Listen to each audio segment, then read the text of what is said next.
Chloe Davis stared at the silver knife in her hand, but she wasn't using it to prep dinner. She was holding it to the throat of Jae-hyun, the most feared mafia leader in Asia. 10 minutes ago, she was a prisoner in his high-rise kitchen. Now, she was the only thing standing between the king and a coup.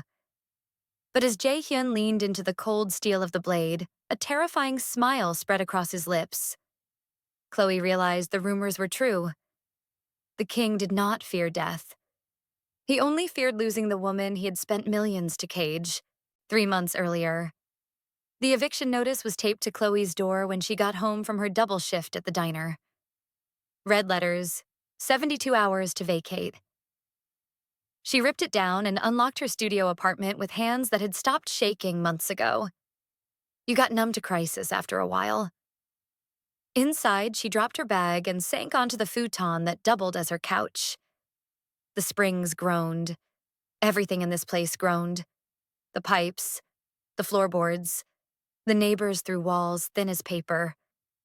Brooklyn wasn't supposed to look like this when she'd dreamed about it in culinary school. She'd imagined a small but charming apartment. A kitchen where she'd test recipes after working her way up in some acclaimed restaurant.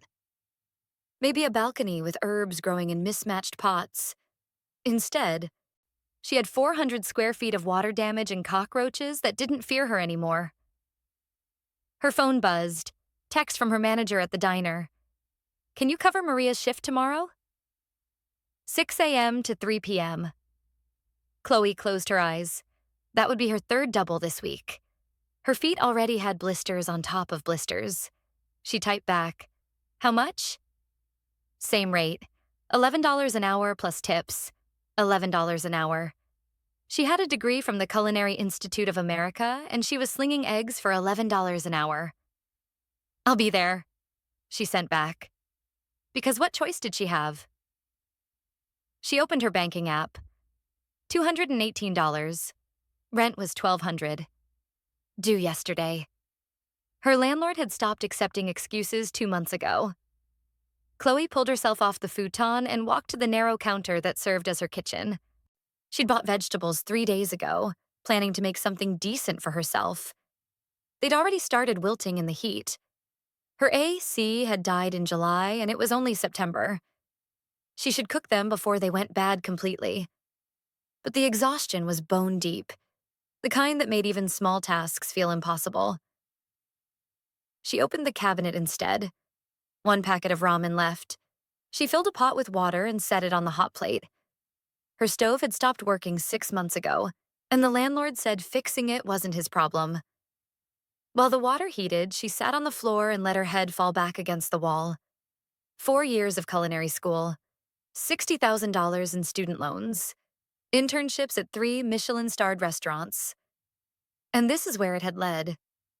She thought about Chef Moreau's kitchen, how she'd worked for free for 3 weeks, arriving before dawn to prep, staying past midnight to clean, how she'd perfected every task they gave her, believing that excellence would be enough. The last day, Chef Moreau had called her into his office. She'd thought it was a job offer. "You have skill, Chloe," he'd said, not quite meeting her eyes. "Good instincts, but our front of house is very particular about aesthetics. Image matters in fine dining. You understand." She'd understood perfectly. She was too fat, too black, too visible in a kitchen that wanted its staff to blend into expensive white walls. He'd given her a business card for a corporate catering company, patted her shoulder, told her she'd do well there. She'd cried in the subway on the way home. The water boiled over, hissing on the hot plate. Chloe pushed herself up and turned it off. She wasn't even hungry anymore. Her phone rang. Unknown number. Probably a debt collector. She had 4 different collections agencies calling her about the credit cards she'd maxed out trying to survive between restaurant jobs that never materialized. She let it ring. It stopped. Then immediately started again. Same number. Persistent. Chloe answered. "Hello? Is this Chloe Davis?" A woman's voice. Professional. The kind of crisp pronunciation that came from expensive schools. "Who's asking?" "My name is Mincio Park. I'm a private recruiter. Your portfolio was referred to me by someone who worked with you at Le Bernardin. Do you have a moment to discuss an opportunity? Chloe's heart jumped. Le Bernardin was 2 years ago, a 3-month internship where she'd barely interacted with the head chef. What kind of opportunity? A private client is seeking a personal chef. The position includes full relocation, housing, benefits, and a competitive salary. Are you currently employed? Chloe looked around her apartment. The cracked ceiling, the eviction notice on the counter. I'm working, but I'm open to new opportunities. Excellent. Can you meet tomorrow at 2 p.m.? The address is 432 Park Avenue, Suite 6300. Park Avenue. That was the kind of address that appeared in magazines Chloe couldn't afford. Can I ask who the client is? All details will be discussed during the interview. I'll need to know now if you're available. Every instinct told Chloe this was strange. People didn't just call out of nowhere offering jobs, not real ones. But $218 wasn't going to last 72 hours. I'll be there. Perfect. Bring your portfolio and references. Dress professionally. The call ended. Chloe stood in her tiny kitchen, holding a phone that felt suddenly heavy. This was either the break she'd been praying for or a trap. But when you were already drowning, you grabbed anything that looked like it might float. The next day, Chloe wore the only professional outfit she owned. A black blazer and slacks she'd bought for interviews 3 years ago. The blazer was tight across her shoulders now.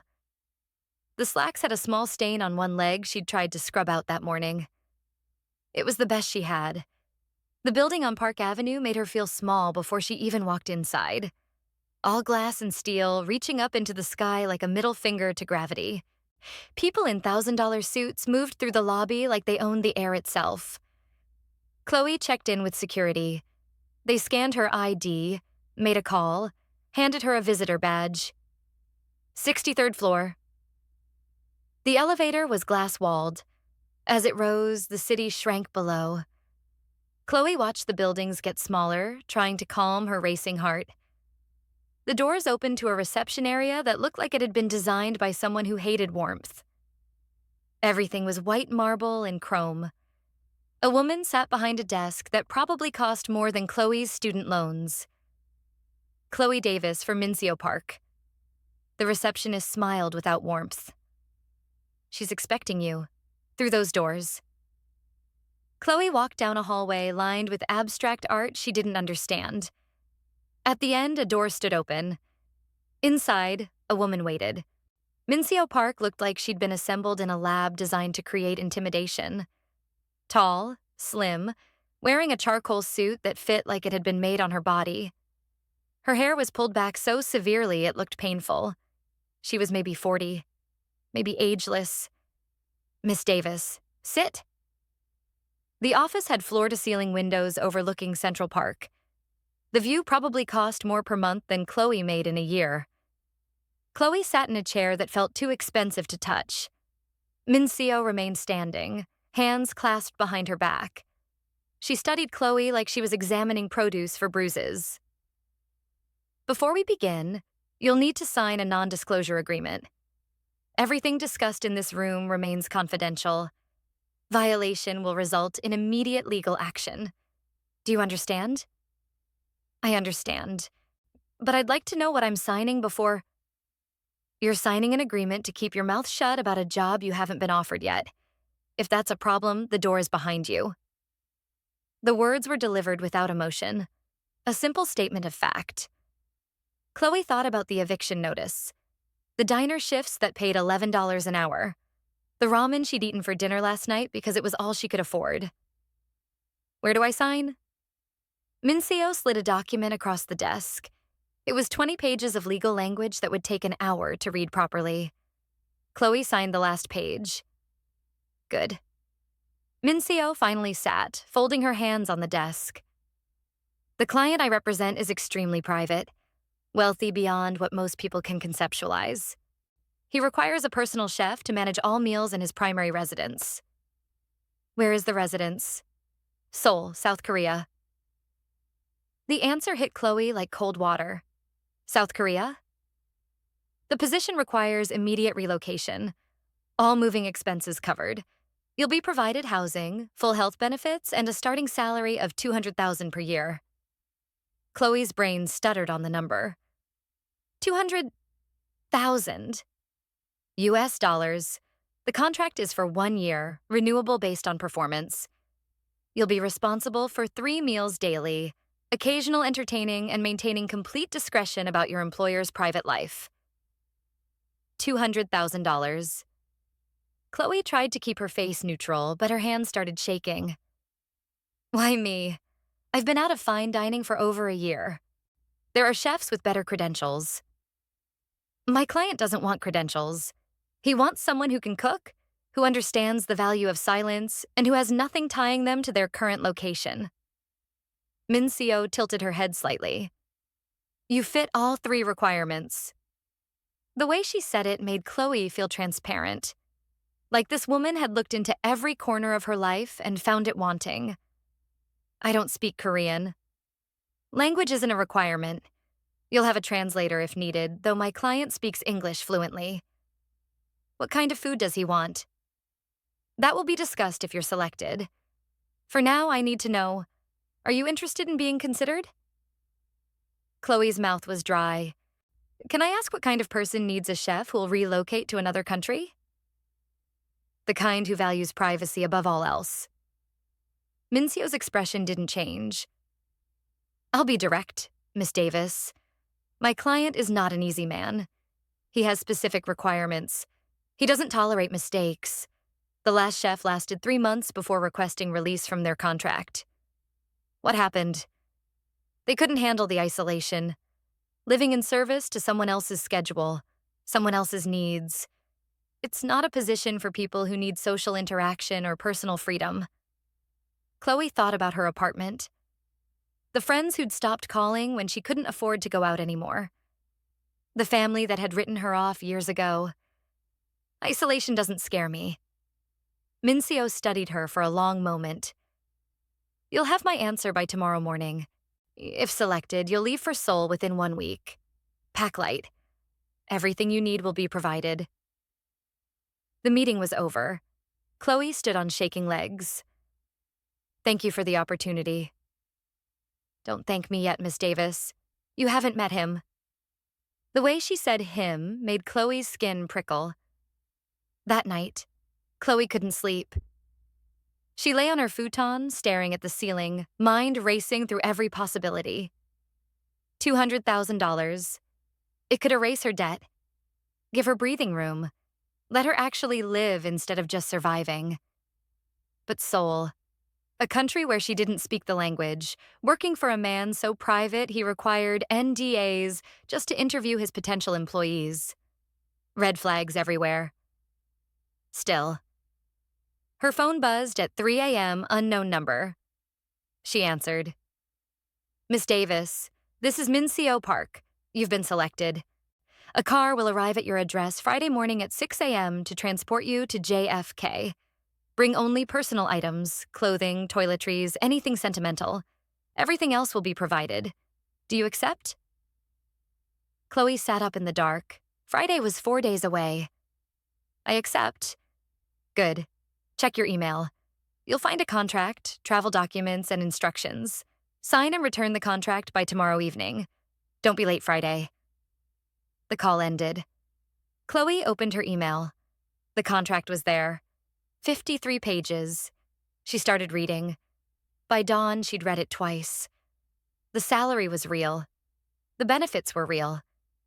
But buried in the legal language were clauses that made her stomach tight. Employee agrees to maintain absolute discretion regarding employer's identity, business dealings, and personal life.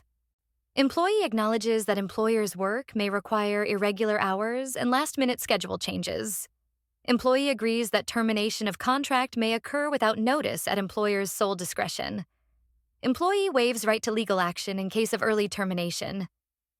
It was a golden cage with the door welded shut. But $200,000. Chloe signed it. 4 days later.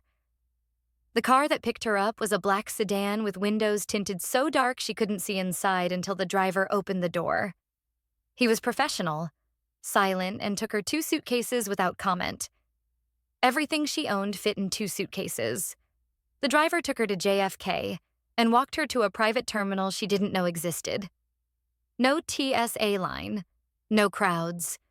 Just a woman in a crisp uniform who checked her passport and led her onto a plane. First class. Chloe had never flown first class, had barely flown at all. The seat was wider than her futon. The flight attendant offered her champagne before they took off. She accepted, mostly because she didn't know what else to do.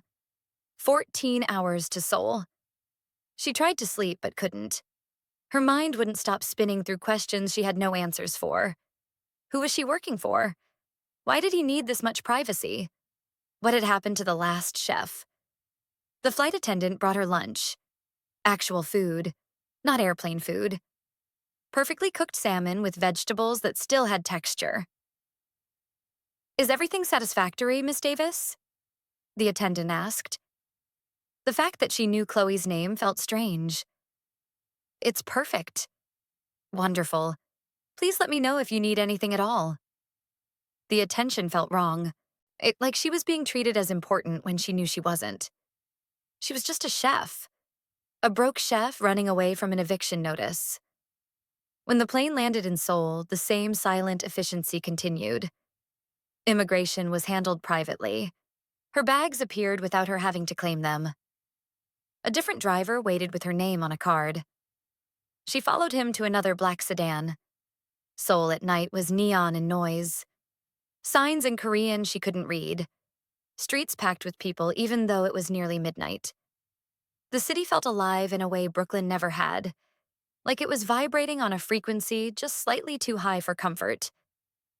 The car drove for 40 minutes, leaving the dense city center behind. The buildings spread out, got larger, more isolated. They turned onto a private road that wound up into hills. A gate appeared, all black metal and security cameras. It opened automatically. The car climbed higher. And then the house appeared. House was the wrong word.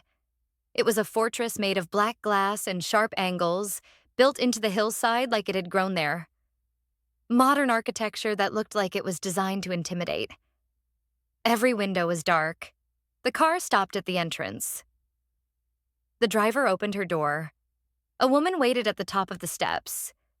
Young, maybe mid-20s, wearing a plain black uniform. Her expression was neutral to the point of being mask-like. "Miss Davis, I'm Soo-jin. I manage the household staff. Please follow me." Chloe climbed the steps, her suitcases already being carried inside by someone she hadn't seen. The interior matched the exterior. Cold, expensive, empty. Black marble floors, white walls, furniture that looked like it had never been sat on. "I'll show you to your quarters," Soo-jin said, already walking. "You have a private suite on the 2nd floor. The kitchen is on the main level.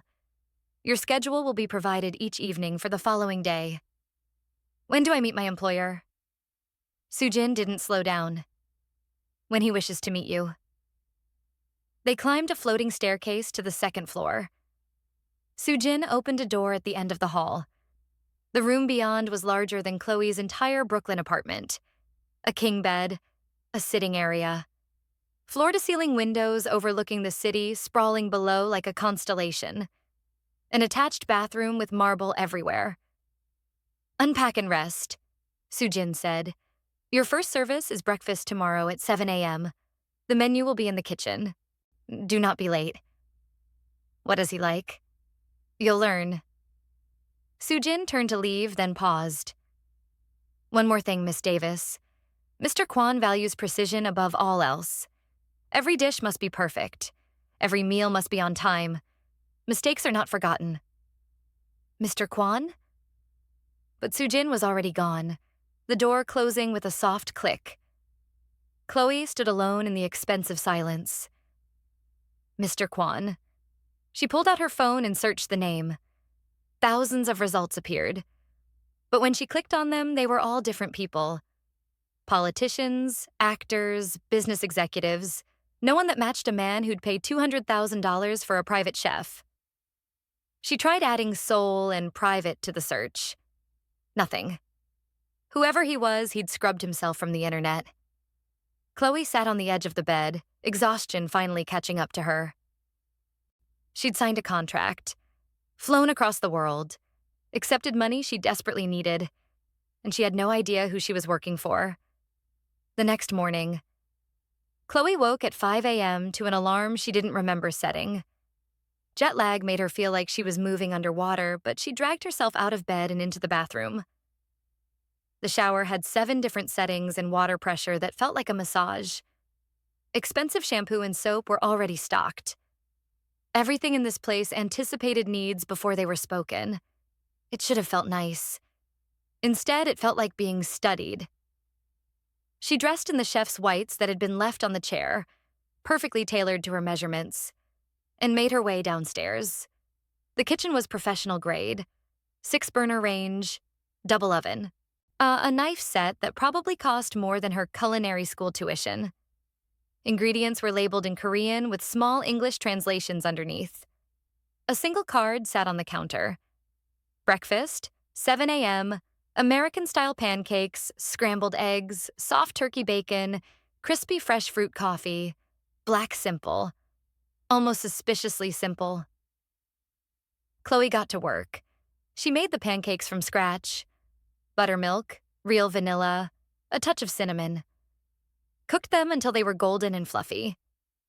The eggs she scrambled low and slow with butter and cream until they were just set. The bacon she cooked until it shattered.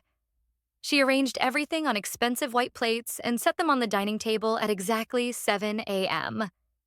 Then she waited in the kitchen. 7 o'clock came and went. 7:15, 7:30. At 7:45, Soo-jin appeared. She examined the table, then looked at Chloe. The employer sends his compliments. You're dismissed. He's not going to... But Soo-jin was already removing the plates, food untouched. Chloe watched her perfect breakfast disappear. Did I do something wrong? The employer reviews all meals before deciding whether to consume them. This is standard procedure. So he just looks at the food? Mr. Kwon has very specific requirements. You'll learn them. Soo-jin carried the plates away, leaving Chloe alone in the kitchen. She'd cooked for a ghost. Day 2. The menu card for lunch appeared at noon. Lunch, 1 p.m. bibimbap, traditional preparation gochujang on the side. Chloe stared at it. She'd made bibimbap exactly 3 times in culinary school, 2 years ago. She pulled up recipes on her phone, studied techniques, and prepped vegetables with obsessive precision. Julienned carrots, blanched spinach, sautéed mushrooms. The beef she marinated and cooked until it was tender. She arranged it in the stone bowl traditionally. Rice at the bottom, vegetables in sections, egg fried perfectly on top. Set it on the table at exactly 1 p.m. Waited. At 1:30, Soo-jin appeared. The employer says the egg was overcooked by 15 seconds. Chloe's hands clenched. 15 seconds? Yes, dismissed. The plate vanished. Chloe stood in the kitchen, furious. 15 seconds. On an egg she'd watched like a hawk. He was testing her, seeing how much criticism she'd accept. She grabbed the menu card for dinner. Dinner, 8 p.m., surprise me. No specifications, no restrictions. Fine. She'd surprise him. Day 3. Breakfast, 7 a.m., the same as yesterday. Chloe made it exactly the same. Same recipe, same timing, same plating. Soo-jin removed it untouched. The employer says it was adequate. Adequate. Yes. Chloe felt her jaw tighten. Yesterday it was worthy of compliments. Today it was adequate. Because he could. Because this was his house. His rules. His game. Day 4. Lunch, 1 p.m. pasta carbonara. Your interpretation. Like it was a test. It was a test. Chloe made it traditionally. Guanciale, pecorino, eggs, black pepper. Nothing else. The way Romans had made it for generations. She knew the moment Sujin removed it what the feedback would be. The employer says it was technically correct but lacked creativity. It's carbonara. It doesn't need creativity. It needs respect for tradition. The employer disagrees. The plate disappeared. Chloe wanted to scream. Day 5. She made breakfast. It vanished. She made lunch. It vanished. She made dinner, a Korean-French fusion dish that took her 4 hours. Sujin appeared 30 minutes after she'd plated it. The employer requests you join him for dinner. Now. Chloe's heart stopped. What? You heard me. Follow me. Sujin led her back to the dining room. The lights had been dimmed. Candles burned on the table. When had those appeared? Music played softly, something classical Chloe didn't recognize. And at the head of the table sat a man. He stood as she entered. Jae-hyun Kwon was not what she expected. Young, maybe early 30s, tall and lean, wearing a black suit that probably cost more than her entire year's salary. His face was all sharp angles and dark eyes that tracked her movement like a predator watching prey, beautiful in a way that felt dangerous. Miss Davis. His voice was deep, accented, cold. Sit. It wasn't a request. Chloe sat across from him, heart hammering. He sat as well, studying her with an intensity that made her want to look away. She forced herself to meet his eyes. You've been cooking for me for 5 days, he said. This is the first meal worth eating in my presence. The others weren't good enough? They were competent. Competence doesn't interest me. He gestured to the plate between them. This interests me. Tell me why you chose this dish. You asked me to surprise you 3 days ago. I wanted to show I could merge techniques. Korean flavors with French execution. You waited 3 days to deliver. I needed to understand what you wanted first. His eyes narrowed slightly. And what do I want? Control. You want to know I'll follow your rules, your timing, your specifications, but you also want to know I can think independently when you give me the freedom to. She held his gaze. So I followed your rules for 4 days. Then I broke them on my terms. Something flickered in his expression. He picked up his fork and knife, cut into the short rib. It fell apart perfectly. He took a bite, chewed slowly. His face revealed nothing. The silence stretched until Chloe wanted to scream. It's perfect, he finally said. Not good. Perfect. Thank you. Don't thank me. You earned the compliment. He took another bite. You went to the Culinary Institute of America, graduated top 15% of your class, interned at Le Bernardin, Maria, and Daniel, received job offers from none of them. Chloe's blood went cold. How do you know that? I know everything about you, Miss Davis. Your debt, $63,000 in student loans, $18,000 in credit cards. Your eviction, landlord filed papers 4 months ago. Your mother, living in Queens, hasn't spoken to you in 4 years. Your last relationship ended 2 years ago when he told you to lose weight if you wanted to keep him. Each word was a scalpel. Precise. Cutting. You had no right. I had every right. You signed a contract to work in my home.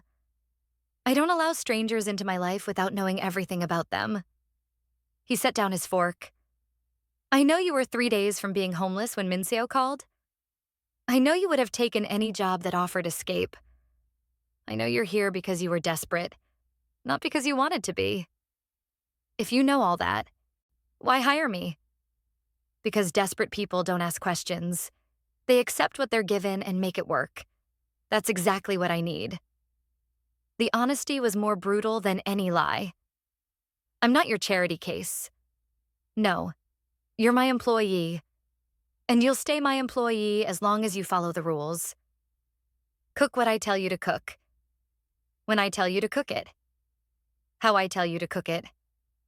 And in return, you'll be paid more than you'd make in 5 years anywhere else. And if I refuse? Then you breach contract. I keep the advance payment you already spent paying off your credit cards, and you go back to Brooklyn with nothing. What advance payment? I haven't been paid yet. He pulled out his phone, showed her a banking statement.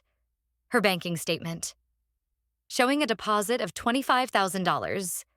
3 days ago. I paid off your credit cards the day you signed the contract.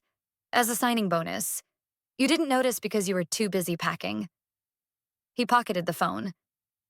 That money is yours if you complete the year. If you don't, it's a loan. With interest. 20%. That's predatory. That's business. And business is how I've built everything you see. He stood. Finish your dinner. Tomorrow's breakfast menu is already in the kitchen. 7 a.m. Don't be late. He walked to the door. Why did you really hire me? Chloe asked.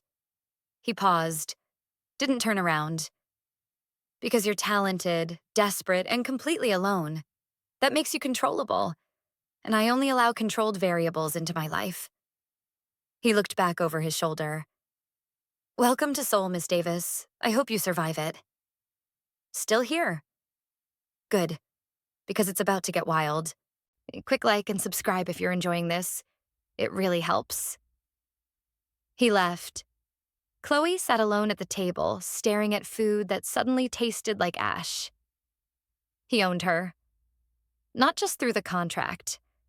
Through the money she'd already spent. Through knowledge of every failure, every weakness, every desperate moment that had led her here. She was trapped. And he knew it. Week 2. The routine became suffocating. Chloe cooked 3 meals a day, each one judged by impossible standards. Each criticism delivered through Soo-jin like Jae-hyun couldn't be bothered to speak to her directly. The soup was oversalted.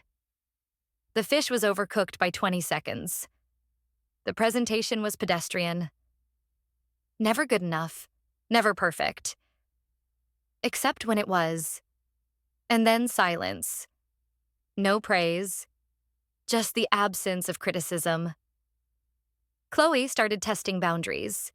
She made the breakfast eggs slightly differently. Added a herb he hadn't requested. Soo-jin appeared. The employer asks that you follow the menu exactly. No deviations. Fine. She made lunch exactly as specified, but plated it differently. More artistic. Soo-jin appeared. The employer requires traditional plating. This is not a gallery. Fine. She made dinner exactly as specified, exactly as plated in the reference photos he'd left. Soo-jin didn't appear. The meal vanished without comment. Message received. There was no room for interpretation. Only obedience. Chloe lay in her luxurious prison that night and stared at the ceiling. $200,000. She just had to last 1 year. 52 weeks. 365 days. She could do this. She had to. Week 3. Jae-hyun appeared in the kitchen one morning while she was prepping lunch. She nearly dropped the knife. Mr. Kwon. Continue working. I'm observing. He pulled out a stool and sat at the counter. Watching. Just watching. Chloe's hands shook as she julienned vegetables. She felt his eyes on every movement, every cut, every motion. Your knife skills are adequate, he said after 10 minutes. Thank you. That wasn't a compliment. Adequate means sufficient, not exceptional. You were trained by exceptional chefs. Why are you performing at an adequate level? Because I'm nervous. Why? Because you're watching me. I'm always watching you, Miss Davis. There are cameras in this kitchen, in every room of this house except your bedroom and bathroom. I watch everything you do, every meal, every moment. This is just the first time you've seen me do it. The words made her skin crawl. That's invasive. That's security. I need to know what happens in my home at all times. He stood, moved closer. Show me how you were taught to butcher a chicken. What? There's a whole chicken in the refrigerator. Show me. It wasn't a request. Chloe retrieved the chicken, set up her station, and butchered it the way she'd been taught. Precise cuts, clean separation, minimal waste. Jae-hyun watched every movement. Faster. What? You're taking too long. Speed matters. In a professional kitchen, you'd be fired for that pace. I'm being precise. You're being timid. There's a difference. He moved behind her, close enough that she could feel his body heat. Again. Faster this time. There's no other chicken. He reached past her and set another chicken on the counter. When had he brought that in? Again. She butchered the second chicken. Faster. Her cuts less precise, more practical. Better. Again. I don't have... A third chicken appeared. Again. By the fifth chicken, her hands were cramping. By the seventh, she was moving on autopilot. By the 10th, she couldn't feel her fingers. Enough. He examined the butchered chickens. The last 3 were acceptable. The first 7 were waste. You'll use the acceptable ones for tonight's dinner. The others go to staff meals. He walked toward the door. Why did you make me do that? Chloe asked. Because you're capable of more than you're showing. Fear is making you small. Small doesn't interest me. He paused at the doorway. Tomorrow, I want to see what you can do when you're not afraid of making mistakes. And if I make mistakes, then you'll learn from them. That's why I hired a chef with potential instead of one with perfection. Perfection is static. Potential can be shaped. He left. Chloe stared at the 10 butchered chickens, her hands shaking, her mind reeling. He was training her, not just hiring her, training her, shaping her into something. She didn't know if that was better or worse than simple employment. Week 4. Jae-hyun started appearing more frequently. Not every day, but often enough that Chloe stopped being startled. He'd sit at the counter, watch her work, make observations that were never quite criticism but never quite praise. Your timing on the rice is improving. The sauce has better depth than last week. You're anticipating the menu requirements now instead of reacting to them. Progress measured in tiny increments. And then he'd say something like, your mother called your old landlord last week.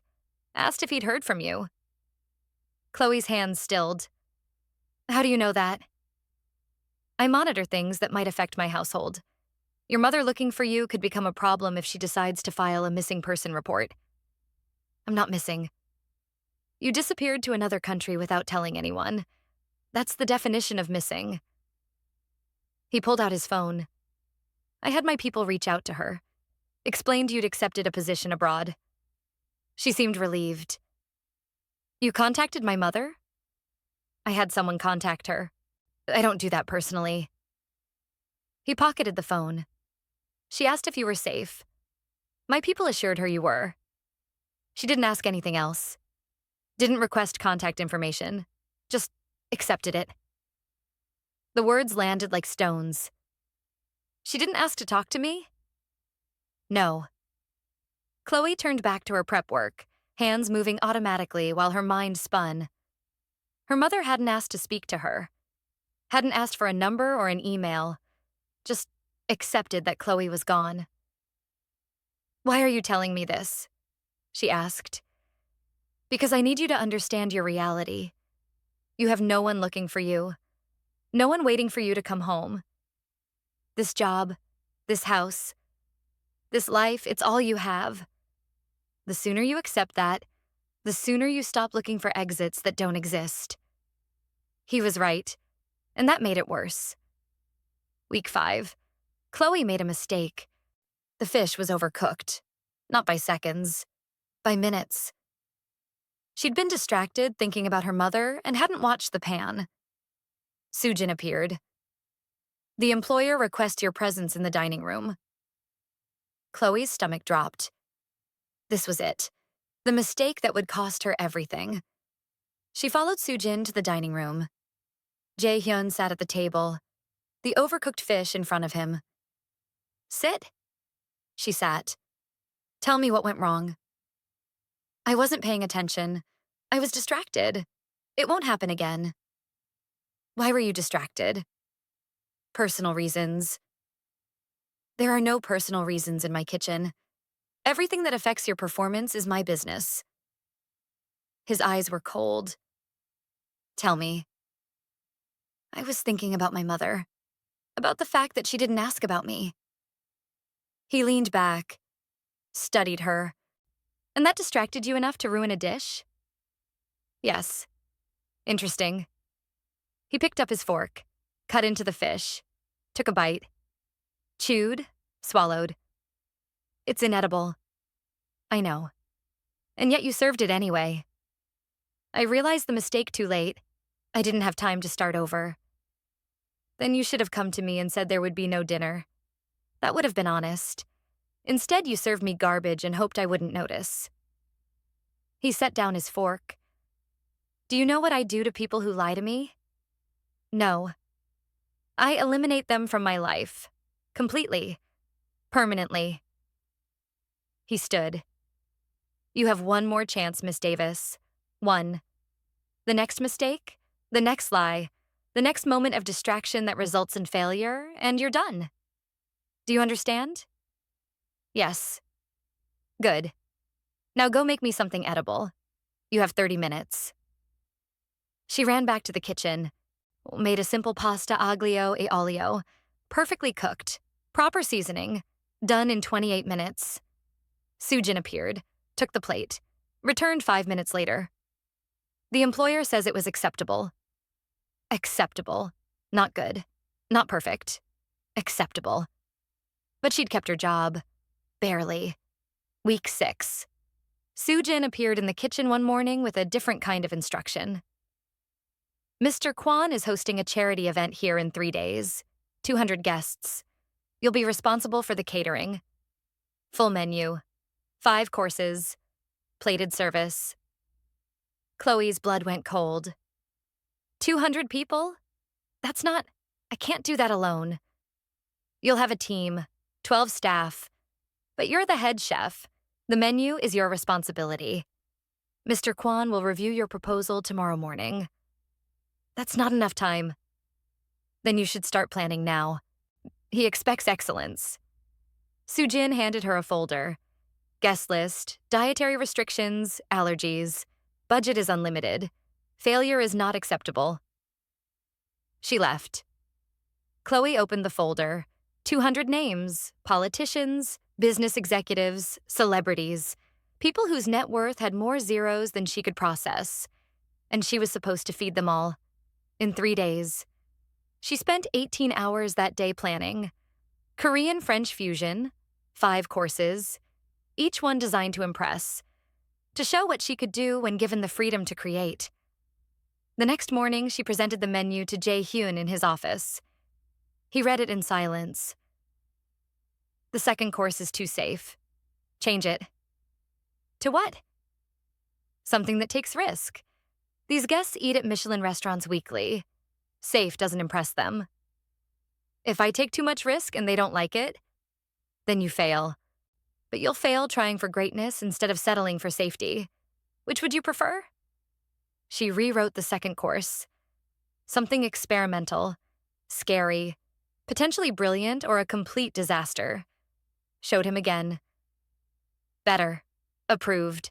3 days. Don't disappoint me. The day of the event. The house had been transformed. The dining room opened into a ballroom Chloe hadn't known existed. Tables set with precision. Lighting designed to impress. And press. Actual press. Photographers. A journalist from Korea's most prestigious food magazine. Chloe's team had arrived that morning. 12 professionals who looked at her with skepticism. This unknown American was running their kitchen? She'd won them over by 2 p.m. through sheer competence and refusal to tolerate anything less than perfection. By 6 p.m., they were a machine. By 7 p.m., when the first guests arrived, Chloe was in the zone. That flow state where everything else disappeared and only the food mattered. She didn't see the guests, didn't hear the conversations, just cooked. First course, amuse-bouche. 30 seconds to plate, perfect execution. Second course, the risky one, deconstructed bibimbap with French techniques. She held her breath as the servers left the kitchen. 15 minutes later, Sujin appeared. The guests are impressed. Continue. Third course, fourth course, fifth course, each one executed perfectly. By 10 p.m., it was done. Chloe's team was cleaning up. She was exhausted, hands cramping, feet screaming. Sujin appeared. Mr. Kwan requests you join the guests, briefly, to accept compliments. I'm not dressed for now, Miss Davis. Chloe followed her out of the kitchen into the ballroom. 200 people in evening wear. Conversations pausing as she entered in her chef's whites, covered in kitchen debris. Jae-hyun was talking to a group of men in expensive suits. He saw her, gestured her over. Gentlemen, this is Chef Chloe Davis, the artist responsible for tonight's meal. The men studied her. One of them, older, distinguished, smiled in a way that made Chloe's skin crawl. An American chef in a Korean household. How progressive of you, Kwan. His eyes raked over her. Though I suppose when hiring help, one shouldn't be too particular about appearances. The food was good, at least. The words landed like a slap. The room went quiet. Chloe opened her mouth to respond. Jae-hyun moved. Not obviously, not violently, just shifted his body language in a way that made the older man take a step back. What did you just say? Jae-hyun's voice was soft, deadly. I merely meant, you meant that my chef's appearance matters more than her skill. That being American makes her less qualified. That her body is relevant to her ability to create art. Each word was ice. Is that correct? Kwan, I didn't mean to offend. You didn't offend me. You offended her. In my house, at my event. After she spent 18 hours creating food that your uncultured palate clearly couldn't appreciate. Jae-hyun stepped closer. Apologize. This is unnecessary. Apologize or leave. And if you leave, every business relationship between us ends. Permanently. Your choice. The room was silent. Everyone watching. The older man's face went red, then pale. My apologies, Miss Davis. I spoke thoughtlessly. Accepted, Chloe said, her voice steady despite her hammering heart. Jae-hyun didn't move, didn't break eye contact with the man. Leave. But you said... I said apologize or leave. You apologized. Now leave anyway. I don't want you in my home. The man left. Quickly. Like he'd been released from a trap. Jae-hyun turned to the room. If anyone else has comments about my staff's appearance rather than their abilities, I invite you to join him. Otherwise, enjoy the rest of the evening. He walked away. Conversations resumed. Cautiously. Chloe stood frozen, her mind spinning. He'd defended her, publicly, destroyed a business relationship for her. Why? Sujin appeared at her elbow. You should return to the kitchen. Chloe went. Numbly. Spent the rest of the evening cleaning while her mind replayed that moment over and over. 3 days after the event. Sujin appeared in the kitchen while Chloe was prepping lunch. Mr. Kwan requests you join him for dinner tonight. 8 p.m. The dining room. Chloe's hands stilled on the knife. Why? He didn't say, be ready at 8. She left. Chloe stood there, mind racing. He'd never invited her to dinner after that first time. 6 weeks of cooking for a ghost. And now, 3 days after he'd publicly destroyed a business relationship defending her, he wanted to have dinner. This was about the event. Had to be. Maybe he regretted it. Maybe he was going to explain that defending her had been strategic, not personal. Maybe he was going to set boundaries so she didn't get the wrong idea. Whatever it was, she'd find out at 8. 8 p.m. The dining room had been transformed again. Not as elaborate as the event, but intentional. Candles, undimmed lighting, two place settings. Jae-hyun was already there when she arrived, standing by the window in a black suit, staring out at Seoul's lights. He turned when she entered. "Miss Davis, sit." She sat. He sat across from her. The table felt smaller than usual, more intimate. "You made short rib," he said, gesturing to the plates between them. "You requested it in the menu card." "I requested it because it was the first dish you made that impressed me, the one that earned you a place at this table." He picked up his wine glass. "When had that been filled?" "I thought it appropriate." Chloe didn't know what to say to that. They began eating in silence. The tension was suffocating. Every clink of silverware too loud, every swallow too deliberate. Finally, Chloe couldn't take it anymore. "Why did you invite me to dinner?" "Because I wanted to." "That's not an answer." "It's the only answer you're getting." He took another bite. Still perfect, his expression said without words. "How did you find working the event?" "Challenging. Rewarding. The journalist from Seoul Dining Magazine wrote about you. Called you a revelation in Korean fusion cuisine." "I didn't know that." "Because I didn't tell you. Good press can make a chef complacent. I don't want you complacent." He set down his fork. "But I wanted you to know your work was recognized, beyond just my table." Was this his apology? Not for the incident, but for the aftermath? For making her visible? "The man you embarrassed," Chloe said carefully. "The one who insulted me. Did that cost you?" "He was Chairman Park, shipping magnate. We did 40 million in annual business." "Did?" Past tense. "I terminated the relationship." "Because of what he said about me?" "Because of what he said in my house about someone under my protection. The subject being you was incidental." It wasn't incidental. They both knew it. But he wasn't going to say it directly. This was as close to an apology or acknowledgement as she'd get. "Thank you," she said quietly. "Don't thank me. I didn't do it for—" The door burst open. 3 men rushed in, moving fast. Professional, dark clothing, weapons drawn. Chloe's breath stopped. The lead man, 30s, European features, swept the room with his gun. One of his men moved to cover the door they'd entered through. The third moved toward the windows, checking angles. "Kwon."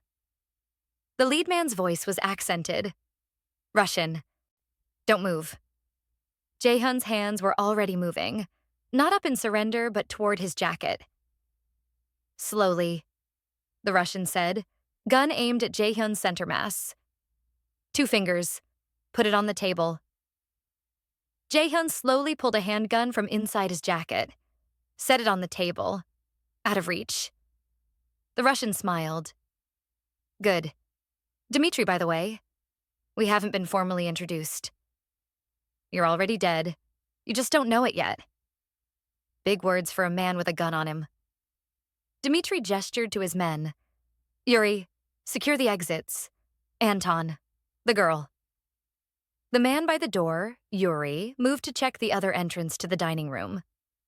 The third man, Anton, began moving around the table toward Chloe. Jae-hyun didn't move, but his eyes tracked every position, every angle. 3 armed men against 1 unarmed businessman, Dmitri said. "The math is simple, Kwon. You cooperate, you live, you resist." He shrugged. "Well, what do you want?" "My employer wants access to your shipping routes through Busan. 40% stake. Very reasonable. Tell your employer to try legal channels." "We did. You ignored us. So we're negotiating differently now." Dimitri's eyes flicked to Chloe. "Interesting dinner companion. American. She doesn't look like your usual type." Anton was 3 feet from Chloe now, close enough to grab her. "She's staff," Jae-hyun said. "Irrelevant to your business. Then you won't mind if Anton ensures she stays quiet during our discussion. Dmitri nodded. Anton moved behind Chloe's chair. She felt cold metal press against the back of her neck. A gun. Her heart stopped. Now then, Dmitri said. About those shipping routes. Jae-hyun moved. Not toward his gun on the table. That was too far. Too obvious. He grabbed his wine glass and threw it. Not at Dmitri. At the candelabra on the table. The glass shattered against the metal. Flames jumped. Hot wax sprayed. Everyone flinched, eyes snapping to the fire, to the sudden movement.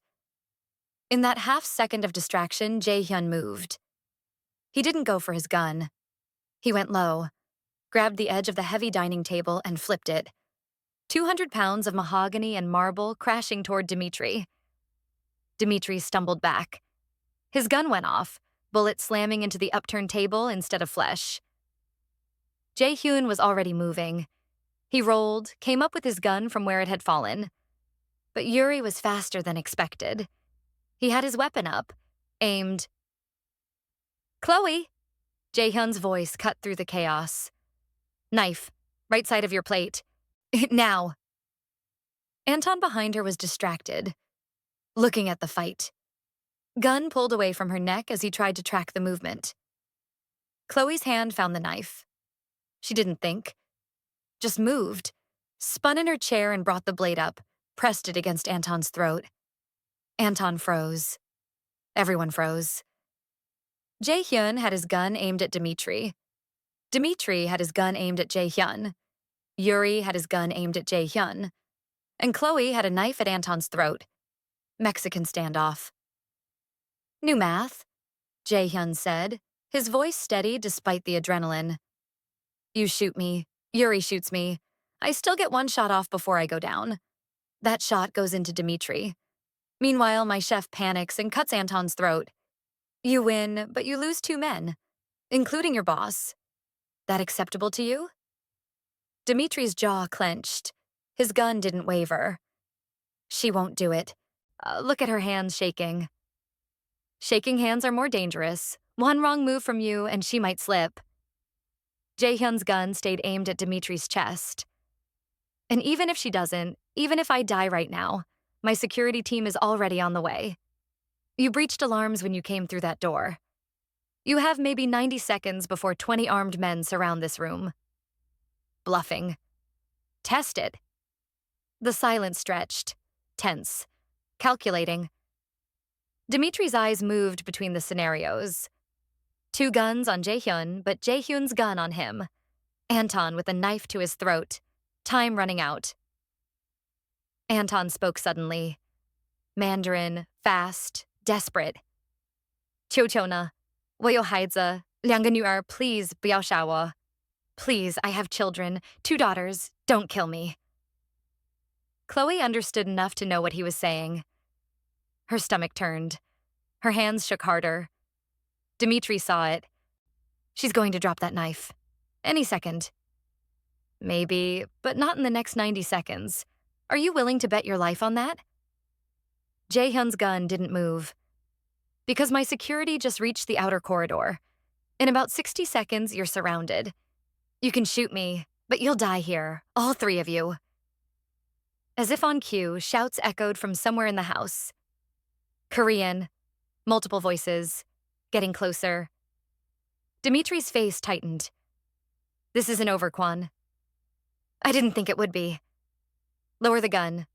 You first. A beat. Then Dmitri lowered his weapon. Yuri, down. Yuri lowered his gun reluctantly. Jae-hyun lowered his, slightly. Still ready. Anton. Slowly, Dmitri said. Anton backed away from Chloe carefully, hands visible, eyes on the knife. She kept it raised until he was across the room. The 3 men moved toward the door they'd entered through. Dmitri paused at the threshold. His eyes slid to Chloe one last time, assessing, then back to Jae-hyun. Interesting choice, Kwan, using the help as leverage. A smile spread across his face. Ugly, knowing. Makes me wonder what else she's useful for. You're leaving. Keep wondering. Pretty thing. Hope she's worth whatever comes next. Dimitri's smile widened. My employer will be very interested to hear about her. Then they were gone. Footsteps running away. A window breaking somewhere. Exit route. Jaehyun's security team burst through both doors seconds later. 6 men. Armed. Searching. Clear the house. Jaehyun ordered in Korean. They breached through the east window. Track them but don't engage. I want to know where they go.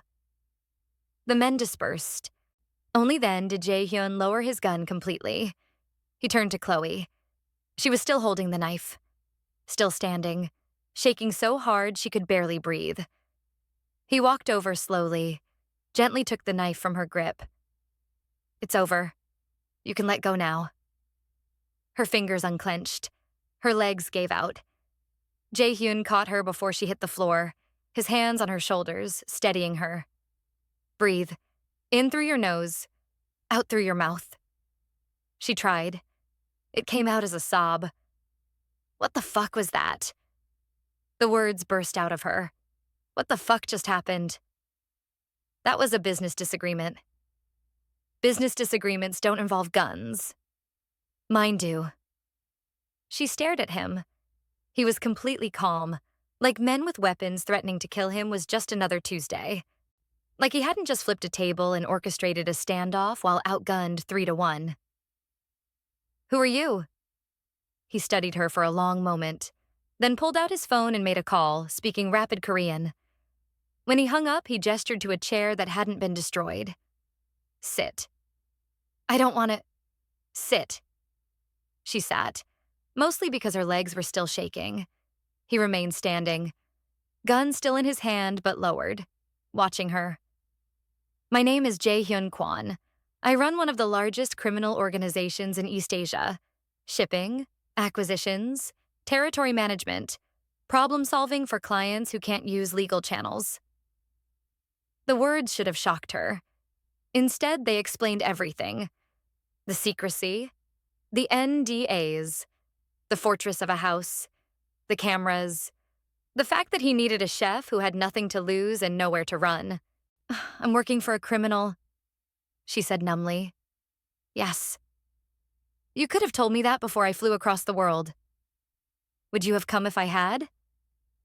She wanted to say no, but they both knew the answer was yes. She'd been desperate enough to take any way out. What did those men want? Territory, access, things I'm not willing to give. Why did they come here? Why now? That's not your concern. Not my... Chloe's voice rose. I just held a knife to a man's throat because you told me to. That makes it my concern. No, it makes you someone who followed instructions during a crisis. That's all. That's all? 3 men with guns burst into your house. My security is being handled. You're safe. That's what matters. What matters is why they came, what they wanted, what that man meant when he said... She stopped, tried to control her breathing. What did he mean when he said I was useful? Nothing important. Stop lying to me. I'm not lying. I'm choosing what information you need. Right now, you need to know you're safe. Everything else is irrelevant. Chloe wanted to scream. You used me. You made me part of whatever that was. I deserve to know why. You deserve to be alive, which you are, because you did exactly what I told you to do. He moved toward the door. Get some rest. Tomorrow, don't. She stood too, fury overriding fear. Don't you dare tell me to go make breakfast like this didn't happen. Like I didn't just... Her voice broke. I'm leaving. Tonight. I don't care about the contract. I don't care about the money. I'm done. Where will you go? Anywhere that isn't here. With what money? You've been here 6 weeks. Your first payment doesn't process until the end of the month. And the $25,000 I paid off your credit cards? That becomes a loan if you break contract. 20% interest. You'll owe me $30,000 within a year. The trap closed around her. You can't keep me here against my will. I'm not keeping you. You're free to leave anytime. He moved toward the door. But the moment you step outside this house, you're no longer under my protection. And after tonight, after Dimitri saw you, after he reported back to whoever hired him, you're not safe anywhere I'm not.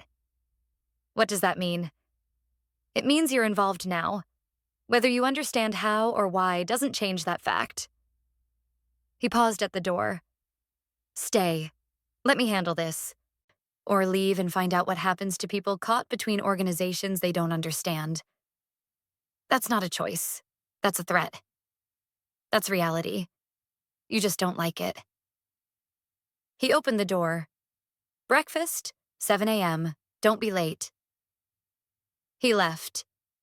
Chloe stood alone in the destroyed dining room, surrounded by the overturned table, shattered glass, spilled wine, and evidence of violence. Fury warred with fear. She wanted to run, wanted to scream, wanted to throw something. But underneath it all was a cold, terrible certainty. He was right. She had nowhere to go, no money to get there. And now, somehow, she was part of something she didn't understand. She'd held a knife to a man's throat. And tomorrow she was expected to make breakfast like nothing had happened. She started laughing. It came out broken and slightly hysterical, but it was either laugh or cry. And she'd done enough crying in Brooklyn. The next morning, Chloe didn't sleep. She'd spent the night pacing her room, mind spinning through everything that had happened. 3 men with guns, a table flipped, a knife in her hand pressed against someone's throat, and Jae-hyun acting like it was just another Tuesday. At 6:45 a.m., she showered, put on her chef's whites, went downstairs to the kitchen. The dining room had been restored. New table, heavier, more expensive. No evidence of broken glass or spilled wine. No blood, like it never happened. The breakfast menu card sat on the counter. Breakfast, 7 a.m., the same as always. Of course. Chloe made pancakes with shaking hands, scrambled eggs that she had to remake twice because she couldn't focus, turkey bacon that she nearly burned. At exactly 7 a.m., she set the plates on the table and returned to the kitchen. Waited. At 7:30, Soo-jin appeared. The employer says the eggs were overcooked by 30 seconds. The bacon was acceptable. You're dismissed. Back to this. Back to ghost judgments and impossible standards. Like armed men hadn't burst into his dining room. Like she hadn't held a knife to someone's throat. Where is he? Chloe asked. That's not your concern. I need to speak with him. Mr. Kwan will contact you if he wishes to speak. Until then, your job is to cook. Soo-jin's expression was unreadable. Lunch menu is on the counter, 1 p.m. Don't be late. She left with the plates. Chloe stood in the kitchen, fury building. He'd used her, put her in danger, forced her to become part of his violence. And now he was back to critiquing her eggs, 3 days later. Chloe cooked 3 meals a day, each one technically perfect by any normal standard, each one receiving criticism. The soup lacks depth. The fish is underseasoned. The presentation is uninspired. She stopped trying to impress, started following the menus with robotic precision. No creativity, no soul, just execution. If he wanted a machine, she'd be a machine. On day 4, something changed. The dinner menu card was different. Dinner, 8 p.m., my office, bring short rib. Not the dining room, his office. At 8 p.m., she carried the plated meal through corridors she'd rarely explored, up to the 3rd floor, to a door that required fingerprint access. It opened before she could knock. Jae-hyun stood there, still in his work clothes, expensive shirt, sleeves rolled up. He looked tired. Come in. The office was exactly what she'd expected. Floor-to-ceiling windows overlooking Seoul's sprawl of lights. Massive desk covered in papers and laptops. Maps on the walls with markings in Korean. Security monitors showing feeds from around the house. Set it there. He gestured to a small table by the window. She set down the tray, turned to leave. Stay. Why? Because I'm telling you to. He moved to the table. Saturday, gestured to the chair across from him. Sit.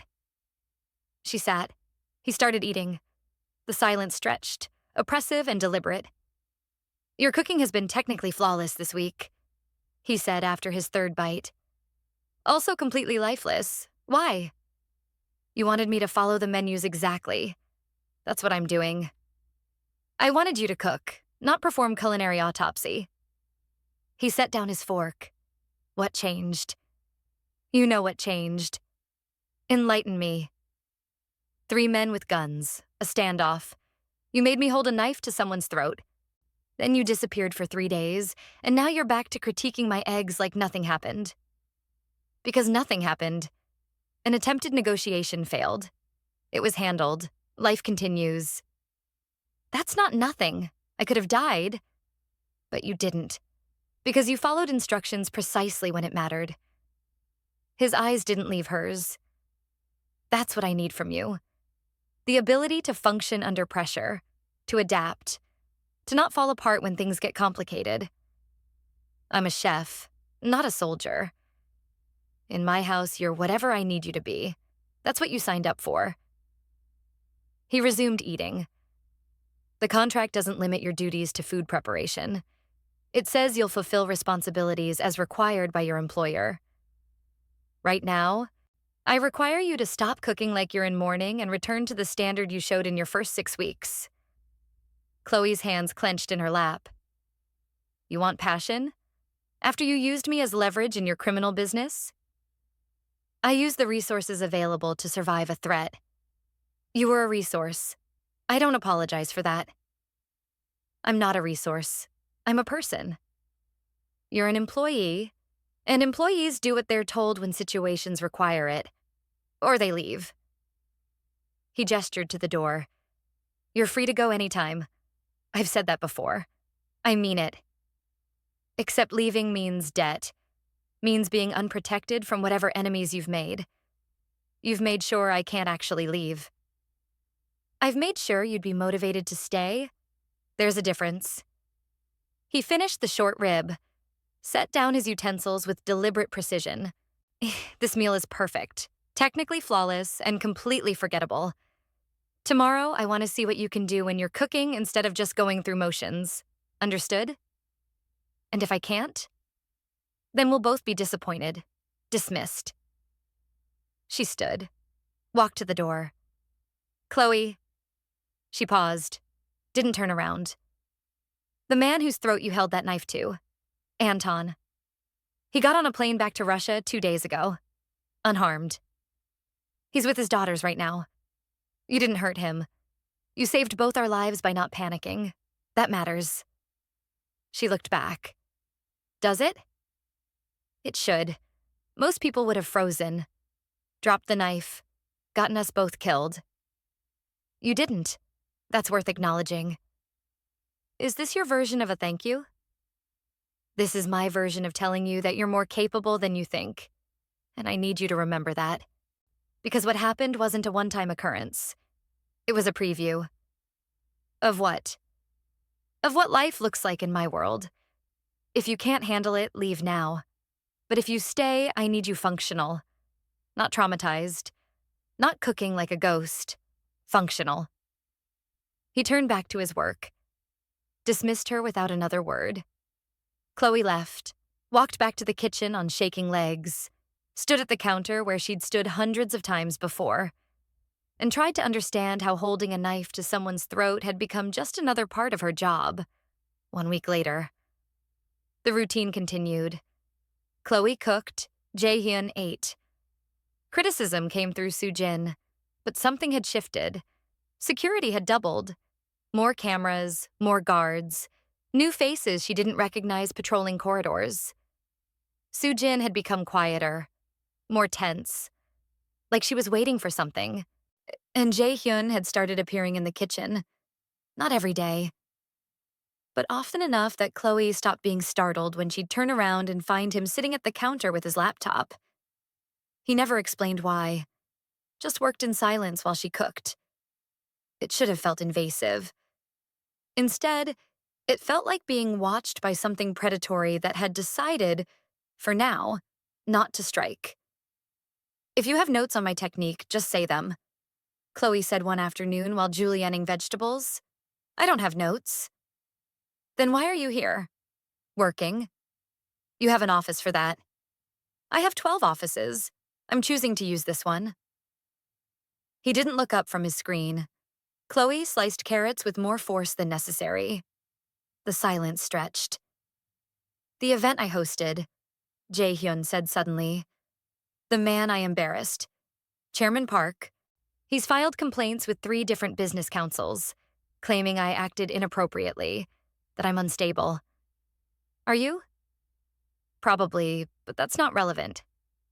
He finally looked up. "His complaints have triggered audits, investigations, people asking questions about my operations. That creates complications."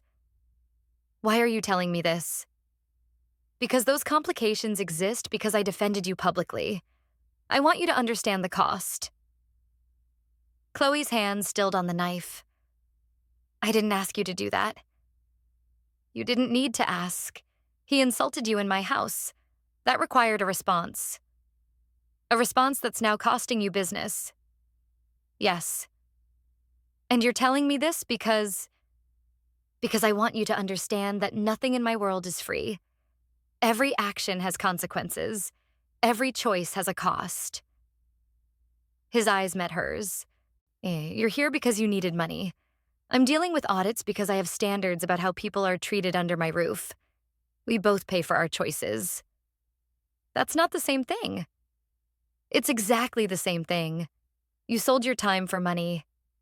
I bought your time, and now I protect it from people who don't respect it. That's the transaction. That's what we both agreed to." He returned to his laptop. Chloe went back to her vegetables, mind spinning. He'd just told her that defending her had cost him, but he'd done it anyway. And somehow, he'd made it sound like a business decision instead of something human. She didn't know which was more unsettling. 2 weeks after the attack, Chloe set Jae-hyun's dinner on the table at exactly 8 p.m. Braised short rib again. He'd requested it specifically. She turned to leave. "Stay," he said. She paused. "You want me to eat with you?" "No, I want to tell you something." He cut into the meat. "Your mother has been making calls. Your old landlord, former co-workers, the culinary school, asking if anyone has your contact information, if anyone knows how to reach you." Chloe's stomach dropped. "How do you know that?" "I monitor potential security risks. Someone persistently asking for ways to contact you could draw the wrong kind of attention." He took a bite. "You should call her. Find out what she wants. Make it stop." "I don't have to call her just because you tell me to. I'm not telling you to. I'm suggesting it would be wise, before her questions become a problem for both of us." He gestured to the door. "There's a phone in the library. Secure line. Use it if you want. Don't if you don't. Your choice." He returned his attention to his meal. Dismissed. Chloe stood in the library, staring at the phone for 10 minutes before she picked it up. Dialed. Her mother answered on the second ring. "Hello?" "Mom, it's Chloe." Silence. Then, "Chloe? Oh my God. I've been trying to find a way to reach you. Are you okay? Where are you?" "I'm fine. I'm working abroad. Why are you trying to contact me?" "Because no one has your number. That woman who called said you were overseas working, but she wouldn't give me any way to reach you. I tried everyone. Your landlord, your old jobs, the school. No one knew how to contact you. I thought something was wrong. We haven't spoken in 4 years. You didn't need my number before." A pause. Hurt silence. "That's not fair." "It's accurate. Why do you need my number now, Mom?" Another pause. Longer this time. When Eleanor spoke again, her voice had changed. Less concerned. More careful. I wanted to make sure you were okay. Can a mother want to talk to her daughter? Not after 4 years of silence. What do you really want? A long exhale. Fine. I'm sick, Chloe. Cancer. Ovarian stage 3. I need surgery and the insurance won't cover most of it. I'm looking at 80,000 in bills and I don't have it and you're the only family I have left. There it was. I don't have that kind of money. But you're working now. Overseas, that sounds like a good position. Maybe you could ask for help or get a loan, or I wouldn't ask if I wasn't desperate. I'm scared, Chloe. I'm really scared. Chloe closed her eyes. I'll see what I can do. Really? Oh, sweetheart, thank you. Don't just stop calling people asking for my contact information. Stop trying to find ways to reach me. I'll handle this, but you need to stop looking. I just needed to talk to you. Well, now you have. I'll call you in a few days. She hung up before her mother could say anything else. Stood there for a moment, hands shaking, then went to find Jae-hyun. He was still in the dining room, finishing his meal. She has cancer, Chloe said from the doorway. Needs 80,000 for surgery and treatment. That's why she was calling around trying to get my number. Do you believe her? I don't know. Does it matter? It matters if she's lying. It matters if this is the first of many requests. It matters if helping her creates more problems than it solves. He set down his fork. What do you want to do? I want to help her, even if she might be lying. Even if she only wanted my number because she needs something. Chloe moved into the room. She's my mother. That's sentiment, not logic. I know. Jae-hyun studied her for a long moment. I'll verify her medical records. If she's telling the truth, I'll pay for the treatment. But you'll extend your contract. 2 additional years. No salary during that time. Just labor. That's my offer. Your mother gets her surgery. I get 2 more years of your work, and she signs documents promising never to try to contact you or ask questions about your employment again. Why would you do that? Because distracted chefs make mistakes. If you're worried about your dying mother, you'll be useless to me. If I remove that distraction, you'll cook properly. He stood. I'll have my people verify her story.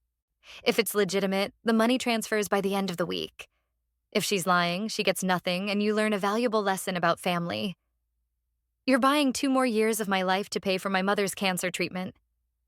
I'm ensuring you remain functional as an employee. Your mother's health is incidental to that goal. His expression didn't change. Do we have a deal? Chloe wanted to scream, to refuse, to tell him he couldn't just purchase years of her life like she was a commodity. But Eleanor would die without treatment, and Chloe had nothing else to offer. Deal. Good. Paperwork will be ready in 3 days.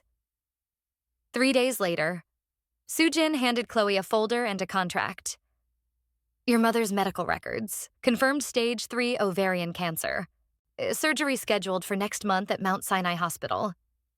She set down the contract extension. 2 years added to your employment term. Mr. Kwan has already transferred 85,000 to the hospital. 80 for treatment, 5 for incidentals. Your mother has been informed you're working abroad under contract and cannot be contacted except through official channels in emergencies. Sign here. Chloe read through the contract this time. Every word. It was exactly what Jae-hyun had said. 2 additional years. No salary. All earnings applied to her mother's medical debt until it was satisfied, then dispersed normally if treatment exceeded initial estimates. She signed.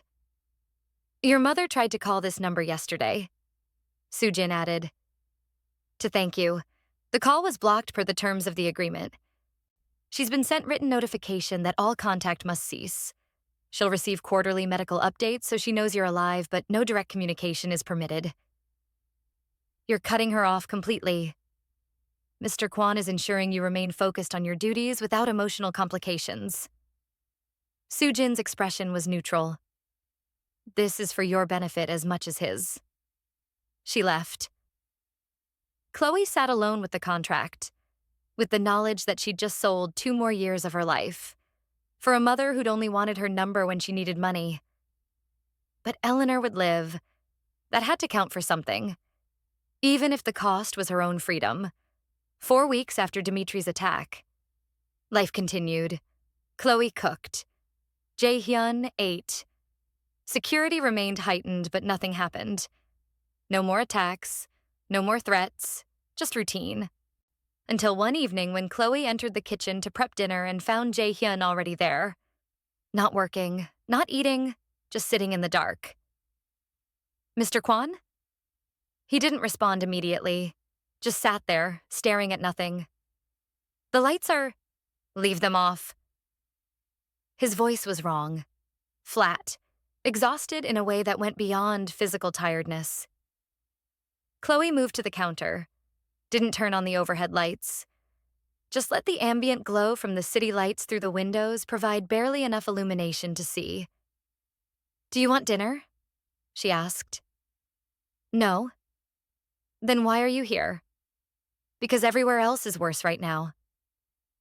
The honesty caught her off guard. She started prepping anyway, quietly. Let the familiar rhythm of chopping and measuring fill the silence. After 10 minutes, he spoke again. "Open the Chateau Margaux. Oh, the 2015.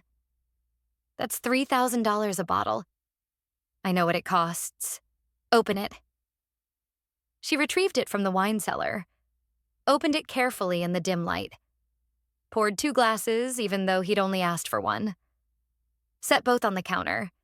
He took one, drank half in a single swallow. "Do you have siblings?" he asked suddenly. "No, only child." "Why?" "Because only children don't understand what it's like." He drank again. "Having someone with your face, your blood. Who knows exactly how you think because you learned from the same father, in the same house under the same rules. Someone who can predict your moves because they'd make the same ones." Chloe had never heard him talk like this. Vulnerable, unguarded. She picked up the second glass. Didn't drink it, just held it. "Is this about your father?" she asked carefully. About inheriting the organization?" "No. This is about family being the worst kind of enemy, because they know where to cut to make you bleed the most." He looked up at her, his eyes reflecting the city lights. "My father used to say that. I didn't understand what he meant until it was too late." "Too late for what?" He was quiet for a long moment, drank more wine, refilled his glass. "I had a brother, Jae-min, younger by 2 years. We ran this organization together after our father died. Partners, equal control." He stared at the wine. Then he decided he wanted to change everything, make it softer, less effective, more legitimate. We fought about it for months. It escalated, became personal, became about power instead of principles. Chloe's hands stilled on the counter. "What happened?" "I decided to end the argument permanently." His voice was flat, factual, like he was discussing a business transaction instead of family. "Put him in a car, rigged an accident, made sure there was enough fire that the body would be difficult to identify. Buried him 3 years ago. Closed casket. Very tragic. Everyone mourned appropriately." The kitchen felt colder. "You killed your brother." "I tried to." He laughed bitterly. "Turns out the body in that car wasn't his. He faked his death, very convincingly. And I believed it for 3 years. 3 years I thought I'd succeeded. 3 years he's been planning, building resources, buying loyalty, waiting." Chloe couldn't breathe. "Your brother is alive?" "Very much so. Found out 2 days ago when my security flagged unusual activity. Financial transactions, property purchases. People who used to work for me suddenly having money they shouldn't have." He finished his second glass. "He's back, in Seoul. And he's been preparing for this moment for 3 years." "Preparing for what?" For revenge. For taking back what he thinks I stole. For destroying me the way I tried to destroy him. Jae-hyun's hands clenched around the empty glass. And he knows about you. About Dimitri. About everything. Which means you're part of whatever he's planning. How would he know about me? Because Dimitri reported to someone. That someone analyzed the information and sold it to the highest bidder. In this world, intelligence is currency. And you... He finally looked at her directly. You've become very valuable intelligence. I'm just a chef. You're the chef I used as leverage during an armed attack. You're the chef I keep close. The chef I defended publicly at a charity event in front of 200 people, including press. You're the chef who lives in my house, who has access to my private spaces, who I speak to more than anyone else in my organization. His eyes didn't leave hers. You think my brother doesn't notice those things? He's been watching me for 3 years. He knows exactly what they mean. What do they mean? That's not your concern. Your concern is surviving whatever comes next. He stood, swayed slightly, the wine hitting harder than he'd expected. Security increases starting tomorrow. New protocols. You don't leave this house. You don't go near windows without guards present. You tell Soo-jin everywhere you go, everything you do. Follow the rules exactly. Understood? You're locking me down. I'm keeping you alive. He moved toward the door, stopped. My brother is patient, strategic. He won't move until he's certain he'll win. But when he does move, it won't be subtle. It'll be designed to hurt me as much as possible. And the best way to hurt me? He stopped. Is what? He didn't answer. Just left. And Chloe stood in the dark kitchen, 2 wine glasses on the counter, trying to process what she'd just learned. Jae-hyun had tried to murder his own brother. His brother was alive and had been planning revenge for 3 years. And somehow, she, a broke chef from Brooklyn who just wanted to pay off her student loans, had become a central piece in a war between them. A war she didn't understand. A war she hadn't asked to join, but was now trapped in completely. The next morning, everything changed. 4 new guards appeared outside her room. They followed her everywhere. Kitchen, bathroom, back to her room, constantly present. Cameras were installed in corners she'd never noticed before. The few blind spots that had existed were eliminated. Soo-jin appeared with a new phone. Mr. Kwan's direct line. Emergency use only. It's programmed with 1 number. His. If anything feels wrong, anything, you call. Immediately. Define wrong. Anything unusual. Anyone you don't recognize. Any situation that makes you uncomfortable. Don't hesitate. Don't second guess. Just call. Chloe took the phone. Is it really that serious? Soo-jin's expression was grim. Mr. Kwan doesn't overreact. If he's implementing these protocols, it's because he believes the threat is imminent. So yes, it's that serious. 1 week later, and the tension was suffocating. Jae-hyun had stopped appearing in the kitchen, stopped having meals in the dining room. Soo-jin picked up plates and returned them mostly untouched. He was working around the clock. Chloe could see it in the security feeds. Him in his office at all hours, meetings with people she didn't recognize, constant phone calls. He was preparing for something. On day 8, Soo-jin appeared with unusual urgency. Mr. Kwan needs you in his office. Now. What's wrong? Just come. Chloe followed her up to the 3rd floor. The office was crowded. 6 guards she didn't recognize. Jae-hyun at his desk, surrounded by laptops and papers. He looked up when she entered. Close the door. Soo-jin closed it. Locked it. Show her, Jae-hyun said to one of the guards. The guard pulled up something on one of the monitors. Security footage. External camera. The timestamp showed 2 hours ago. A man stood at the main gate, just standing there, not trying to enter, not forcing anything, just standing, looking directly at the camera. The man smiled, waved slightly, like he was greeting an old friend, then walked away. "Who is that?" Chloe asked. The room was silent. Jae-hyun's jaw was tight. "My brother." Chloe looked at the frozen image on screen, at the man who looked like Jae-hyun but softer somehow. Younger, less sharp. "Why did he come here?" "To announce himself, to let me know he's ready." Jae-hyun stood. "Which means the clock starts now. He'll move within the week. Maybe sooner." "Move how?" "I don't know yet, but it'll be designed to hurt. To prove he can reach what I value. To demonstrate that all my security means nothing when he really wants something." His eyes met hers. "And right now, he thinks you're what I value most." "Why would he think that?" "Because I've spent 2 months proving it.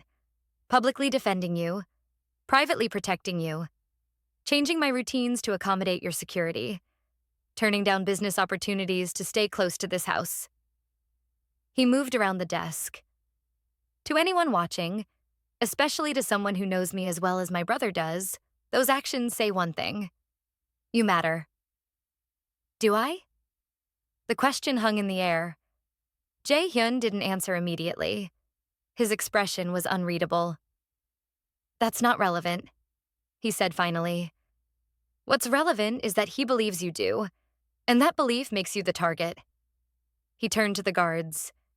"Doubled patrols. No one in or out without my explicit approval. And someone on Miss Davis at all times. If she's not in my sight, she's in yours. Understood?" The guards nodded. "Dismissed, except Soo-jin."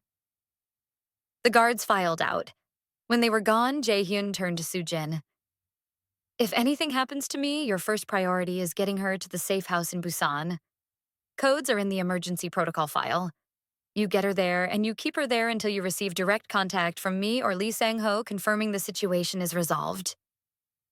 "Yes, sir." "And Soo-jin, if I'm dead and my brother tries to take her, you kill her before you let him have her. Quick, painless. But you don't let him have her alive. Understood?" Chloe's blood went cold. "What?" "Understood," Jae-hyun repeated, ignoring her. "Understood," Soo-jin said quietly. "Good. Dismissed." Soo-jin left. Chloe stared at Jae-hyun. "You just ordered her to kill me?" "I ordered her to ensure you don't become a tool my brother can use to destroy what's left of this organization. There's a difference." "No, there's not. You just—" "My brother is smart, patient, cruel when he needs to be. If he gets his hands on you, he'll use you for leverage. He'll hurt you in ways designed to make me break. He'll keep you alive just long enough to extract maximum damage. Then he'll kill you anyway." Jae-hyun's voice was flat, factual. "A quick death from Soo-jin is mercy compared to what he'd do. I'm giving you the better option." "The better option is not dying at all." "That's not guaranteed. This is." He moved back to his desk. "You should return to your room. Dinner will be brought to you tonight. Stay there until I send for you." "You can't just—" "I can. And I am. Go, Chloe, before I have you escorted." She wanted to scream, to fight, to refuse. But the look in his eyes said he wasn't bluffing. She left, returned to her room with guards flanking her. Sat on her bed, mind reeling. Jae-hyun's brother was alive. Was coming for them. Was going to use her somehow. And Jae-hyun had just given orders to have her killed rather than let that happen. She should have been terrified. Should have been planning escape. Instead, she was trying to understand something else. The way Jae-hyun had looked when he'd said, "You matter." The way his expression had shifted when she'd asked, "Do I?" The way he'd avoided answering directly. Because if she didn't matter, if she was really just an employee, just a resource, just a controlled variable, he wouldn't need to give orders about what to do with her body if he died. He'd just let her become someone else's problem. But he hadn't.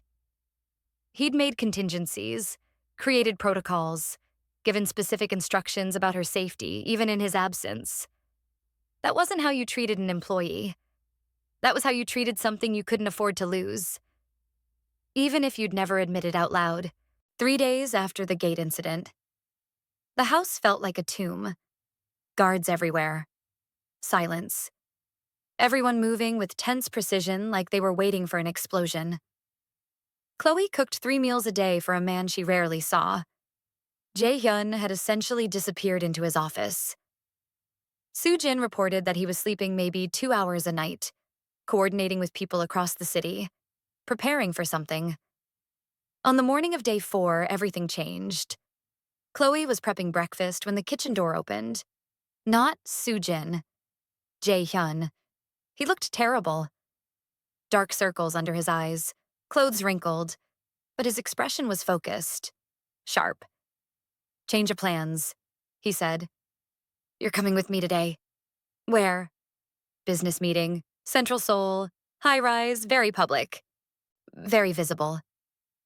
"Why do you need me at a business meeting?" "Because my brother is watching, waiting for me to make a mistake, to leave you unprotected, to create an opening." He leaned against the counter. "I'm not giving him that opening. Where I go, you go. Starting now." "That's insane. I'll just be in the way." "You'll be where I can see you. That's what matters." He checked his watch. "We leave in 30 minutes. Wear something professional. Soo-jin has clothes for you." He left before she could argue. 1 hour later. The car was armored. Chloe could tell by the way the doors closed. Heavy, solid, like a vault. Jae-hyun sat beside her in the back. 3 security vehicles surrounded them. The route changed twice. Sudden turns, doubling back. "Is this really necessary?" Chloe asked. "Yes." They arrived at a high-rise in Gangnam. Sleek. Expensive. The kind of building where the elevator required a key card just to access certain floors. They went to the 45th floor. Conference room with floor-to-ceiling windows overlooking the city. 6 men were already there. All Korean. All wearing expensive suits. All looking at Chloe with barely concealed curiosity when she entered. "Gentlemen," Jae-hyun said in English. For her benefit, she realized. "This is Miss Davis. She'll be observing today's discussion. Treat her presence as you would mine." He gestured for her to sit in a chair against the wall. Out of the way, but visible. The meeting began. It was conducted mostly in Korean. Chloe understood maybe 1 word in 10, but she could read the body language. The tension. The way these men deferred to Jae-hyun even when they disagreed. The meeting lasted 2 hours. When it ended and the men filed out, one of them, older, distinguished, paused by Chloe's chair. "You're the chef," he said in English. His accent was thick but understandable. "The one from the charity event. The one Kwon embarrassed Chairman Park over." "Yes." "Interesting." He looked at Jae-hyun, who was gathering papers. "Very interesting that she's here. At a meeting about territory disputes and shipping contracts? One might wonder why." "One might mind their own business," Jae-hyun said without looking up. The man smiled, left. When the room was empty, Chloe stood. "What was that about?" "That was Park's business partner. Seeing you here confirms what everyone suspects. That you matter to me. That you're not just staff." He finished packing his briefcase, which is exactly what I wanted him to see. "Why?" "Because information travels fast in this world. By tonight, 12 people will know you were at this meeting. By tomorrow, 50. Within a week, everyone who matters will know that wherever I go, you go. That you're under my direct protection at all times. That makes me a bigger target. It makes you untouchable. Because taking you means going through me directly. Not my security. Not my guards. Me." His eyes met hers. "My brother is smart. He won't risk a direct confrontation until he's certain he'll win. So making you inseparable from me buys us time." "Time for what?" "Time for me to find him first." 1 week later. The new routine continued. Chloe went everywhere with Jae-hyun. Business meetings, property inspections, the late-night negotiations, and restaurants that closed their doors when his car pulled up. She sat in corners, watched, learned. Learned that his world was all shadows and implications. Nothing said directly. Everything communicated through subtext and silence. Learned that men twice his age were afraid of him. Not obviously, but in the way they agreed too quickly. Laughed too readily at things that weren't funny. Avoided contradicting him. Learned that he commanded rooms without raising his voice. Without threats. Just with presence. And she learned something else. He was always aware of where she was. Even when he seemed focused on business, part of his attention tracked her location.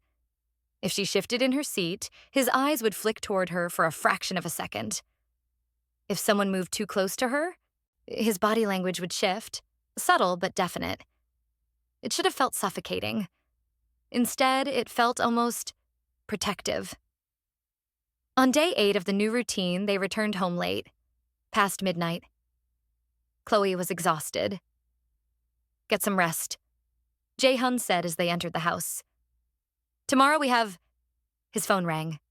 The personal one he kept on him at all times. He answered, listened. His expression went very still. "When?" A pause. "How many?" Another pause. "Lock it down. I'm on my way." He hung up, turned to his head of security. "Lee, take her to the safe room, now." "What's happening?" Chloe asked. "My brother made a move, not at us. At one of my warehouses, he's making noise, drawing attention." Jae-hyun was already moving toward the door. "I need to handle it." "Then I'm coming with you." "No, this is exactly what he wants. Me distracted, rushing into a situation. You stay here where it's secure." "You said where you go, I go." That was before he forced my hand. "Lee, safe room. That's an order." Lee grabbed her arm, firmly but not rough, started pulling her toward the corridor. "Jae-hyun." He looked back, just for a second. "I'll be back in 3 hours. Stay put. Don't do anything stupid." Then he was gone. Out the door with half his security team. Lee pulled Chloe through the house to the safe room, the same concrete box she'd been in twice before. "I'm sorry, Miss Davis," he said as he guided her inside. "Orders." The door closed, locked. Chloe stood in the small room, heart pounding. This was it. This was the move Jae-hyun had been waiting for. And she was locked in a box while it happened. 2 hours later, the lock clicked. The door opened. Not Lee, not Jae-hyun, or Soo-jin. But something was wrong. Her expression was off, strained. "Come with me," Soo-jin said. "Where's Jae-hyun?"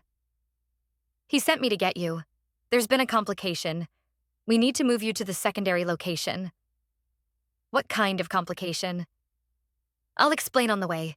We need to move, now." Every instinct Chloe had screamed wrong. "No." "Miss Davis, Jae-hyun said 3 hours. It's only been 2. He said to stay put. I'm staying put." Soo-jin's expression shifted. Less concerned, more calculated.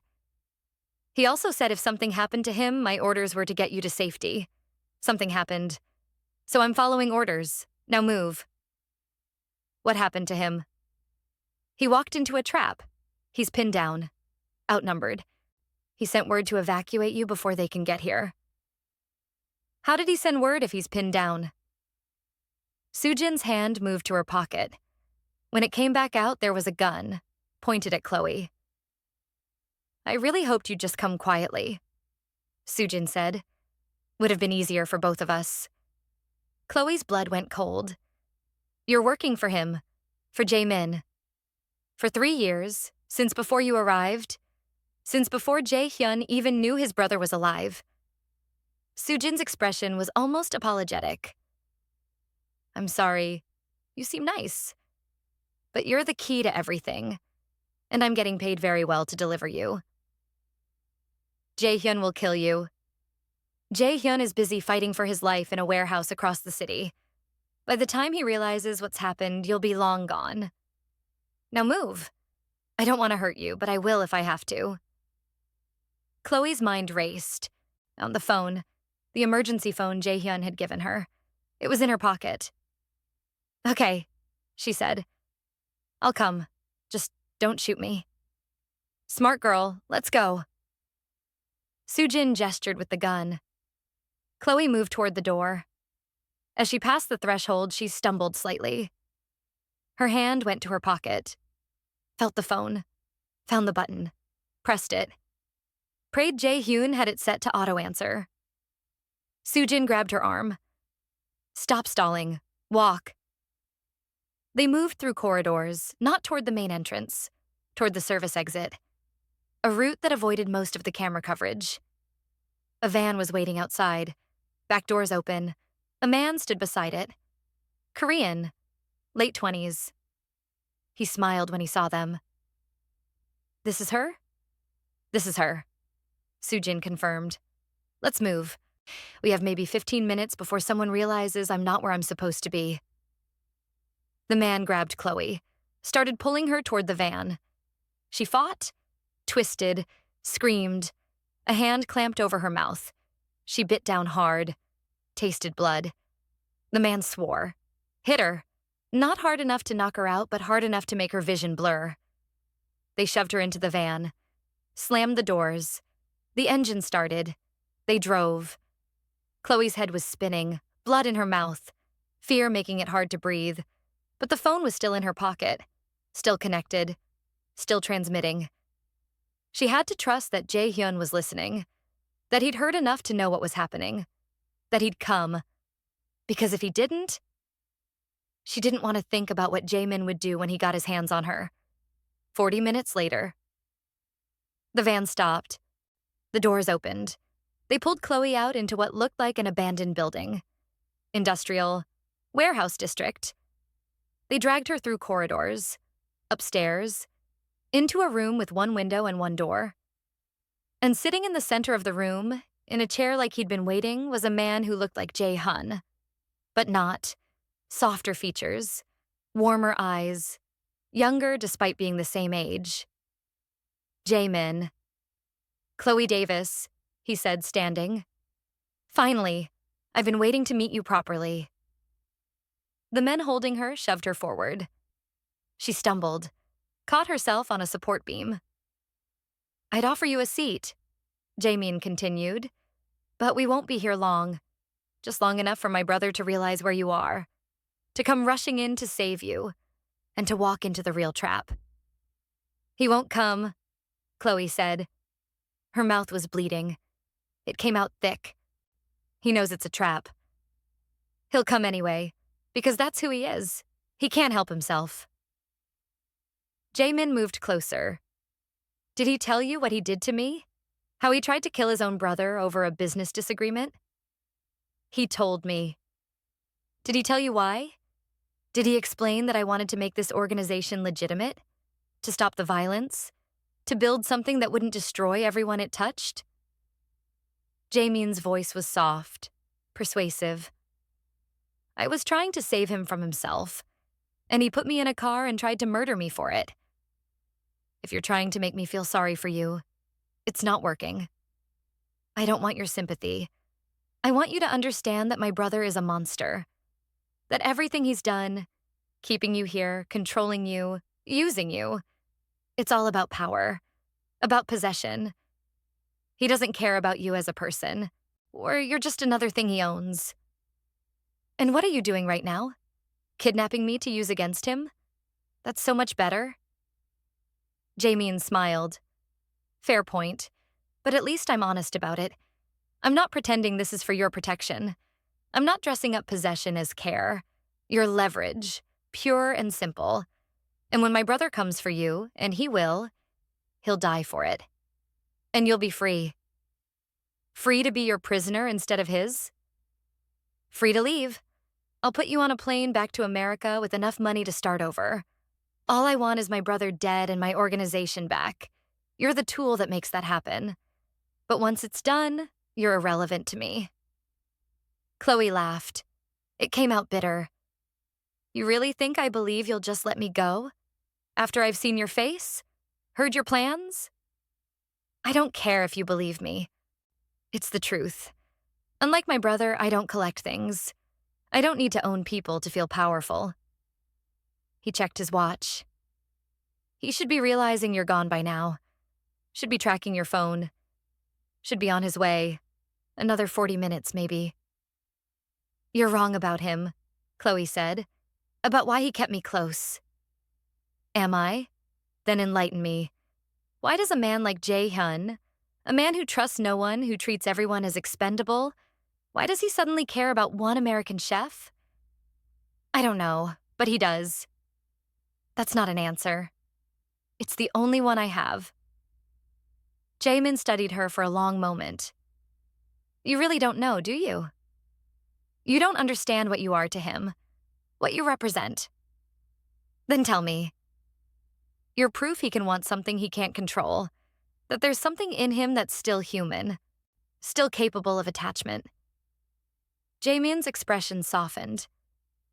That terrifies him, because attachment is weakness, and weakness gets you killed in our world.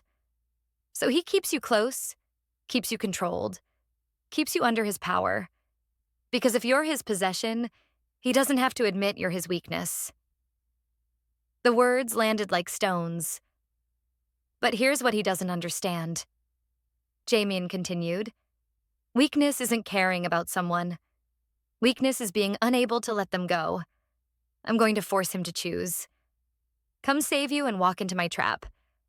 Or let you die and prove he's still the monster I remember. Either way, I win. You're wrong, Chloe said. He'll come. And he won't walk into your trap. We'll see. 20 minutes later. Gunfire, distant, then closer. Jaemin's expression didn't change. Right on time. Even faster than I expected. He gestured to his men. Positions, just like we planned. They moved, taking positions by the door, the windows, creating a killing field. You should know, Jaemin said to Chloe. This room is the only way in. One door, windows too high to reach. When my brother comes through that door, there's nowhere for him to take cover. He'll be exposed, outnumbered 6-1. He'll die in seconds. Then why tell me this? Why not just let it happen? Because I want you to understand that his death is his choice. He chose to come here. Chose you over survival. Chose attachment over strategy. Jaemin moved to the far corner. Safe, out of the line of fire. When he dies, I want you to know it's because of you. Because you made him human. And humans don't survive in our world. The gunfire was getting closer. Voices shouting in Korean. More shots. Then silence. Footsteps in the corridor outside.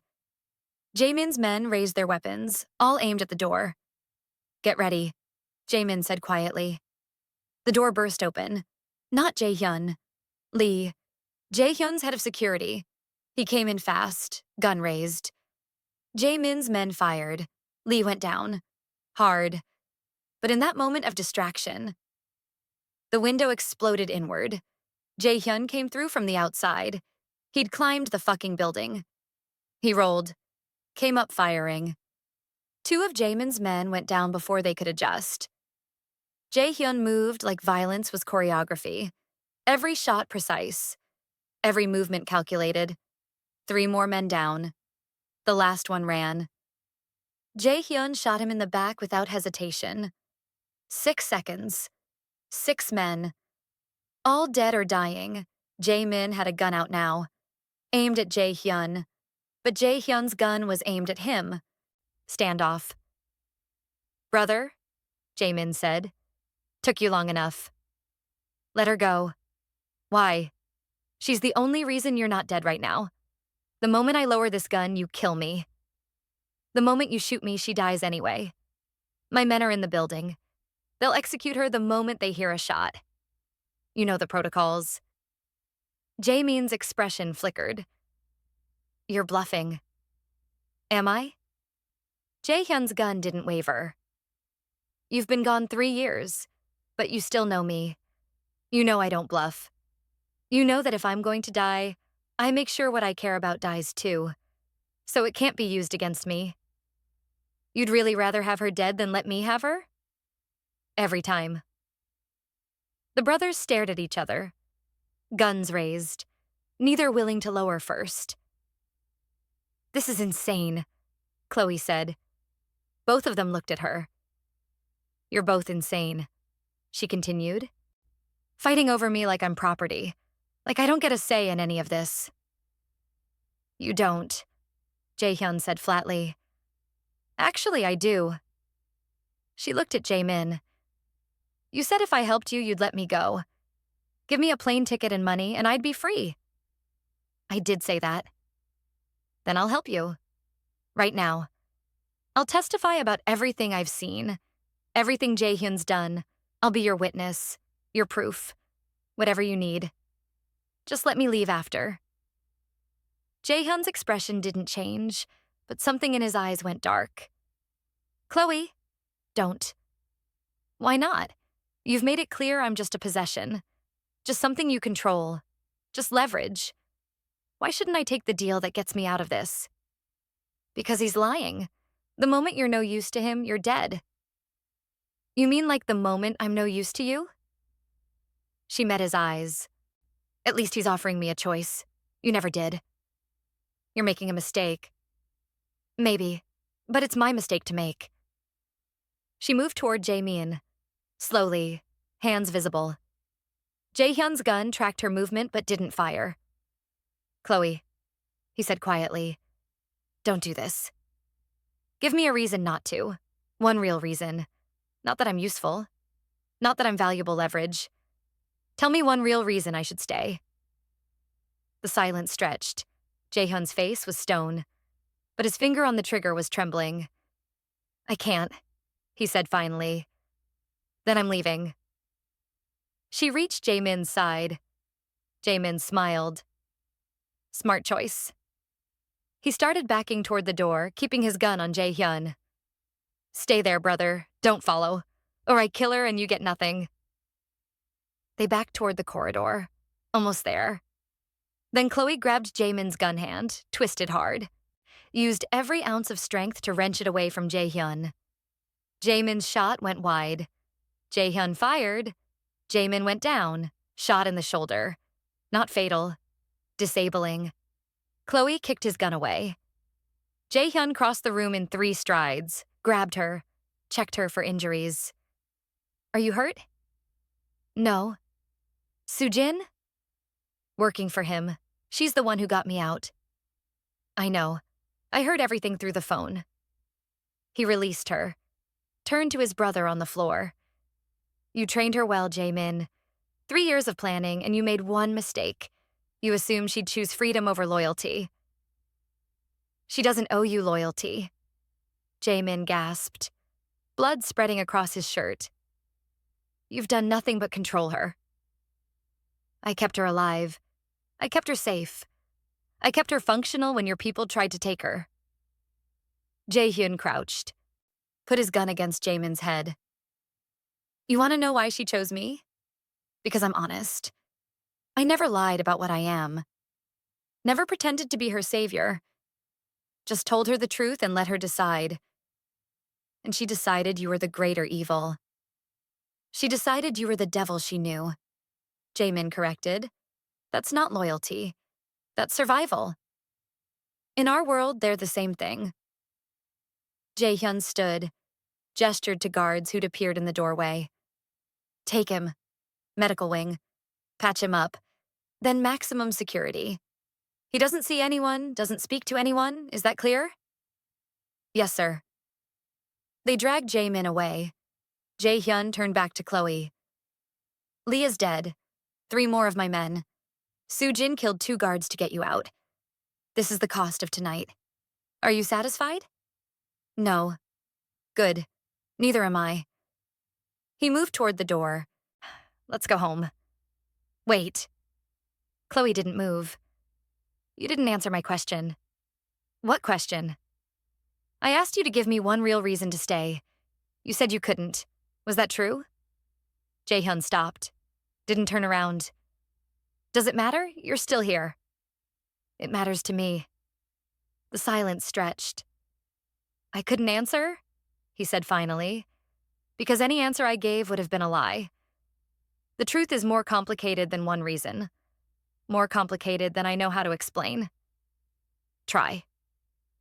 He turned, looked at her with an expression she'd never seen before.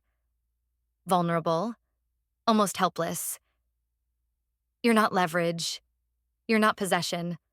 You're not a controlled variable or a weakness or any of the things I've told myself to make this make sense. He moved closer. You're the first thing in 15 years I've wanted that I couldn't justify with logic.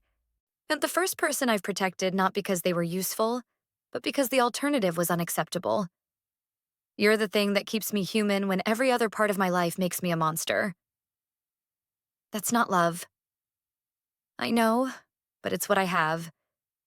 And it's more than I've ever given anyone. His hand came up, almost touched her face. Dropped. Is it enough? Chloe stared at him.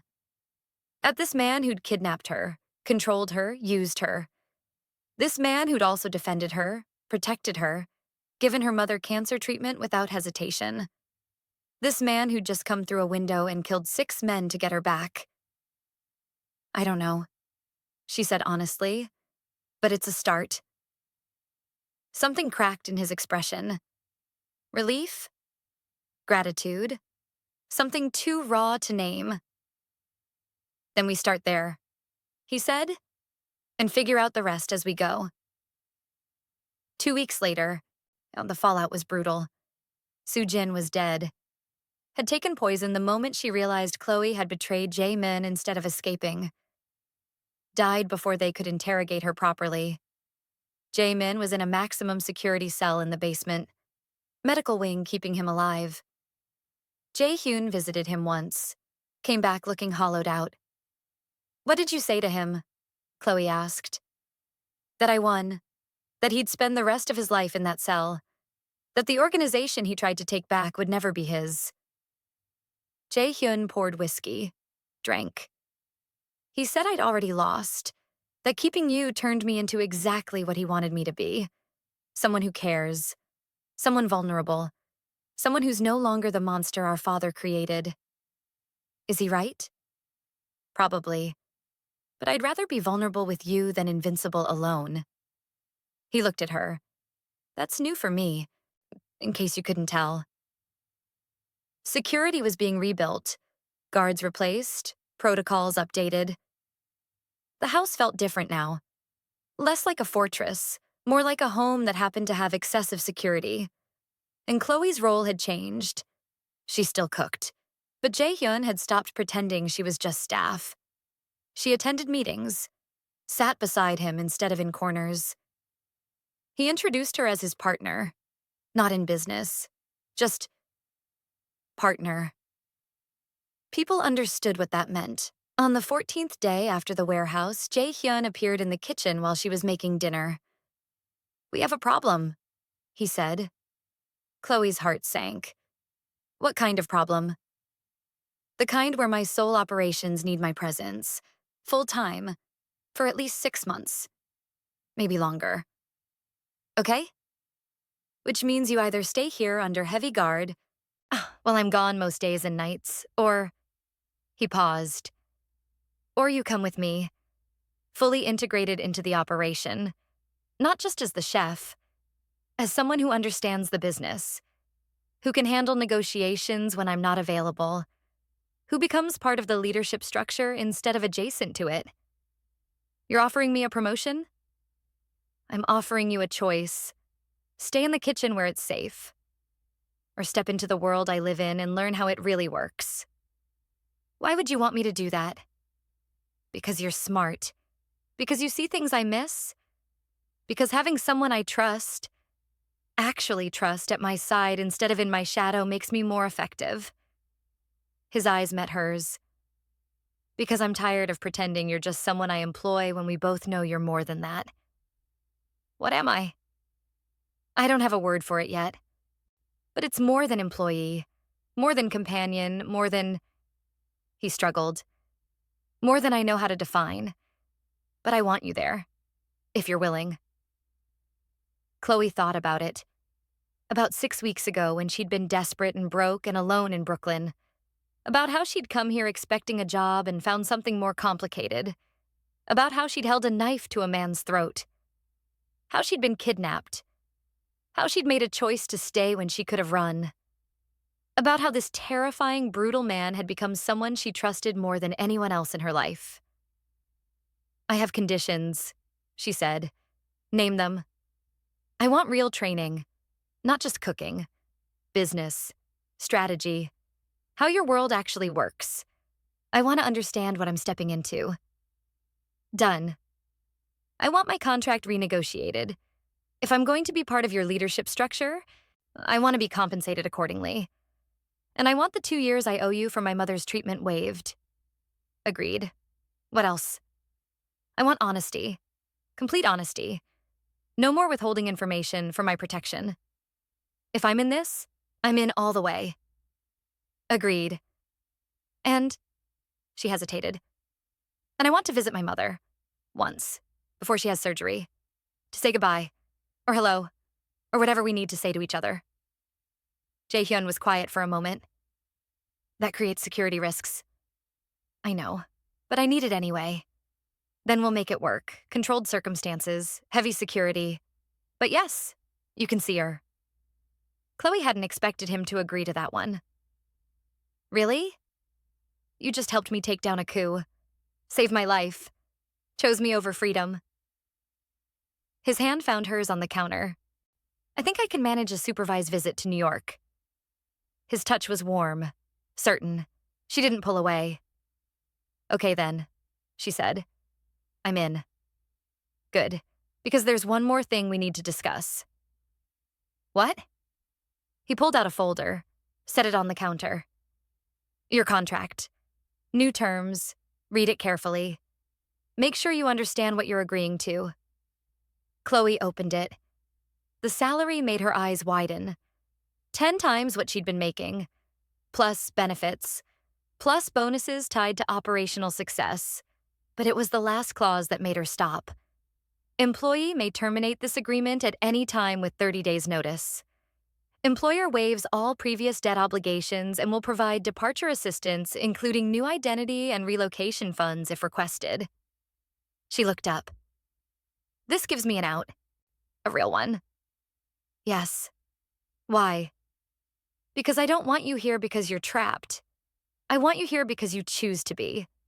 Every day. His eyes were intense. This is me proving that you're not a prisoner. That you can leave if you want. And if you stay, it's because you want to. Not because you have to. That's... Chloe's voice caught. That's not a business decision. No, it's not. He moved closer. It's what you asked for. Honesty. Truth. A real choice. So here it is. Stay if you want. Leave if you want. Either way, you're not trapped anymore. Chloe stared at the contract. At the clause that gave her freedom. At the man who'd just given her the one thing she'd wanted since arriving. The ability to choose. She picked up the pen. Signed. I'm staying, she said. Not because I'm trapped. Not because I owe you, but because I want to. Because this, whatever this is, it's something I've never had before. What is it? Home. Terrifying, violent, complicated home. But home nonetheless. Jae-hyun's expression cracked. Relief. Gratitude. Something that looked almost like joy. He pulled her against him. Held her. Just held her. Thank you, he said quietly into her hair. For what? For choosing me. When you had every reason not to. You made it easy. You were honest. That's all I ever wanted. They stood in the kitchen, where they'd first had dinner, where she'd cooked 1,000 meals, where everything had started. And for the first time since arriving in Seoul, Chloe felt like she could breathe. She was free, and she'd chosen to stay. That made all the difference. 3 months later, the beginning. Chloe Davis stared at the silver knife in her hand, but she wasn't using it to prep dinner. She was holding it to the throat of Jae-hyun, the most feared mafia leader in Asia. 10 minutes ago, she was a prisoner in his high-rise kitchen. Now, she was the only thing standing between the king and a coup. But as Jae-hyun leaned into the cold steel of the blade, a terrifying smile spread across his lips. Chloe realized the rumors were true. The king did not fear death. He only feared losing the woman he had spent millions to cage. 10 minutes earlier, the coup came at dawn, not from outside, from inside. 5 of Jae-hyun's senior lieutenants, all trusted for years, all turned by someone with deep pockets and detailed knowledge of the organization. They'd planned it perfectly, disabled key security systems, blocked reinforcements, cornered Jae-hyun in his office with Chloe in the kitchen 2 floors down. She'd been making breakfast when she heard the gunfire. Close. Too close. She'd grabbed her phone, the emergency line. Jae-hyun had answered immediately. "Stay in the kitchen. Lock the door. Don't come out." "What's happening?" "Coup. 5 men. I can handle..." The line went dead. Chloe stood frozen for exactly 3 seconds. Then she moved, grabbed the knife she'd been using to prep vegetables, the one Jae-hyun had given her 3 months ago with the instructions. "Learn to use this. You might need it someday." She'd thought he was being paranoid. He'd been preparing her.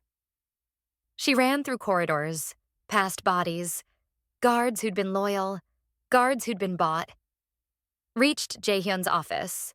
The door was open. Inside, chaos. Jae-hyun was down. Not dead, but pinned. Blood on his shirt. Gun across the room, too far to reach. 5 men surrounding him. The leader, Lieutenant Kang, had a gun to Jae-hyun's head. "It's over, Kwon. Your brother sends his regards from his cell. Turns out he had insurance policies you didn't know about. People loyal to him. Money hidden away. All waiting for the right moment." Kang smiled. "This is that moment. You can surrender and live in exile, or resist and die. Your choice." "Exile isn't living," Jae-hyun said. Blood dripped from his mouth. "Kill me or don't, but I'm not leaving." "Stubborn to the end. That's what lost you everything." "He hasn't lost everything." All 6 men turned. Chloe stood in the doorway. Knife in hand, phone in the other, recording. "Miss Davis," Kang said, "this doesn't concern you. Leave. Before you get hurt." "This concerns me more than you know." She raised the phone. "I've been recording for 3 minutes. Everything you've said about Jae-min's money. About the coup. About which guards you bought. Everything." "Delete that." "It's already uploaded. Cloud storage, time-stamped, with instructions to send it to every law enforcement agency in Seoul if I don't check in every hour. You kill me, you kill him, it goes public. Your coup becomes a police matter. Jae-min's cell becomes a prison cell with actual charges. And every person you've bought becomes a liability you can't afford." Kang's expression shifted. Uncertain now. Chloe moved into the room. Slowly. "Or, you lower your weapons. You walk away. You disappear with whatever money you've already been paid. And we pretend this never happened. He'll hunt us down. Not if I tell him not to." She looked at Jae-hyun. "Will you?" Jae-hyun's eyes were on her, calculating, weighing. "If she asks me not to, I won't." "You expect us to believe that?" One of the other men, Park, laughed. "Kwon doesn't negotiate, doesn't forgive. He's going to kill us the moment we lower our guns." "You're right," Chloe said. "He doesn't negotiate, he doesn't forgive, but he listens to me. And right now, I'm telling him that letting you walk away with your lives is worth more than revenge. Because dead men can't spend money, but live men with debt create opportunities. She was bluffing. Had no idea if Jae-hyun would actually agree to this. But Kang was wavering. She could see it. "Lower your weapons," she said. "Walk away. Live. And if we don't, then I put this knife to his throat, and I hold it there until your time runs out. Until his reinforcements breach the perimeter. Until you're surrounded and have nothing left to bargain with except your lives." And Jae-hyun doesn't negotiate for his life. He'd rather die. "She's bluffing," Park said. "She won't I?" Chloe crossed the room, moved behind Jae-hyun, put the knife to his throat. Everyone froze. "Lower your weapons," she repeated. "Or I find out if I have the stomach to do what needs to be done." Jae-hyun leaned into the blade, that terrifying smile spreading across his face. "Do it," he said softly. "If you're going to betray me, do it now." "I'm not betraying you, you idiot. I'm saving you." "By holding a knife to my throat?" "By making them think I might actually use it." She pressed just hard enough to draw blood, a thin line across his throat. "By making you vulnerable enough that they believe you'll die if they don't back down. By being the thing you fear losing more than you fear death." His eyes widened slightly. Understanding. "You're insane," he murmured. "I learned from the best." Behind them, Kang was backing toward the door, the others following. Weapons still raised, but backing away. "This isn't over," Kang said. "Yes, it is," Jae-hyun said. His voice was stronger now, more certain. "Because you just realized something. You can kill me, but you can't kill her without me killing all of you first. And she's the one thing I'd burn Seoul down to protect. So your choice is simple. Leave now and live. Or stay and find out exactly how far I'll go when someone threatens her." The 5 men left. Fast, like they'd been released from a trap. When they were gone, Chloe lowered the knife. Jae-hyun touched his throat, looked at the blood on his fingers. "You cut me. I needed it to look real. It was real. I'm bleeding. It's shallow. You'll live." She offered him a hand up. "Can you stand?" He took her hand, stood, swayed slightly. "I'm shot. Left side. Not serious, but not great." "Let me see. Later. Right now we need to secure the building. Find out who else was compromised. Make sure—" "Shut up." She pressed her hand against his wound, applied pressure. "You're bleeding. You're going to medical. Now." "I don't take orders." "You do from me. That's what you said. That you listen to me. So listen. Medical. Now. Or I tell your entire organization their boss nearly died because he was too stubborn to see a doctor." He stared at her, then laughed. Actually laughed. "You held a knife to my throat. I saved your life." "Same thing." His hand covered hers on his wound. "Thank you." "For what?" "For choosing to save me, when running would have been easier." "Running is always easier. Staying is harder. But it's what you do when you—" She stopped. "When you what?" She met his eyes. "When you're exactly where you're supposed to be." The words hung between them. "Even when where you're supposed to be is chaos?" he asked. "Especially then." He pulled her closer, kissed her. Tasted like blood and smoke and something that felt almost like coming home.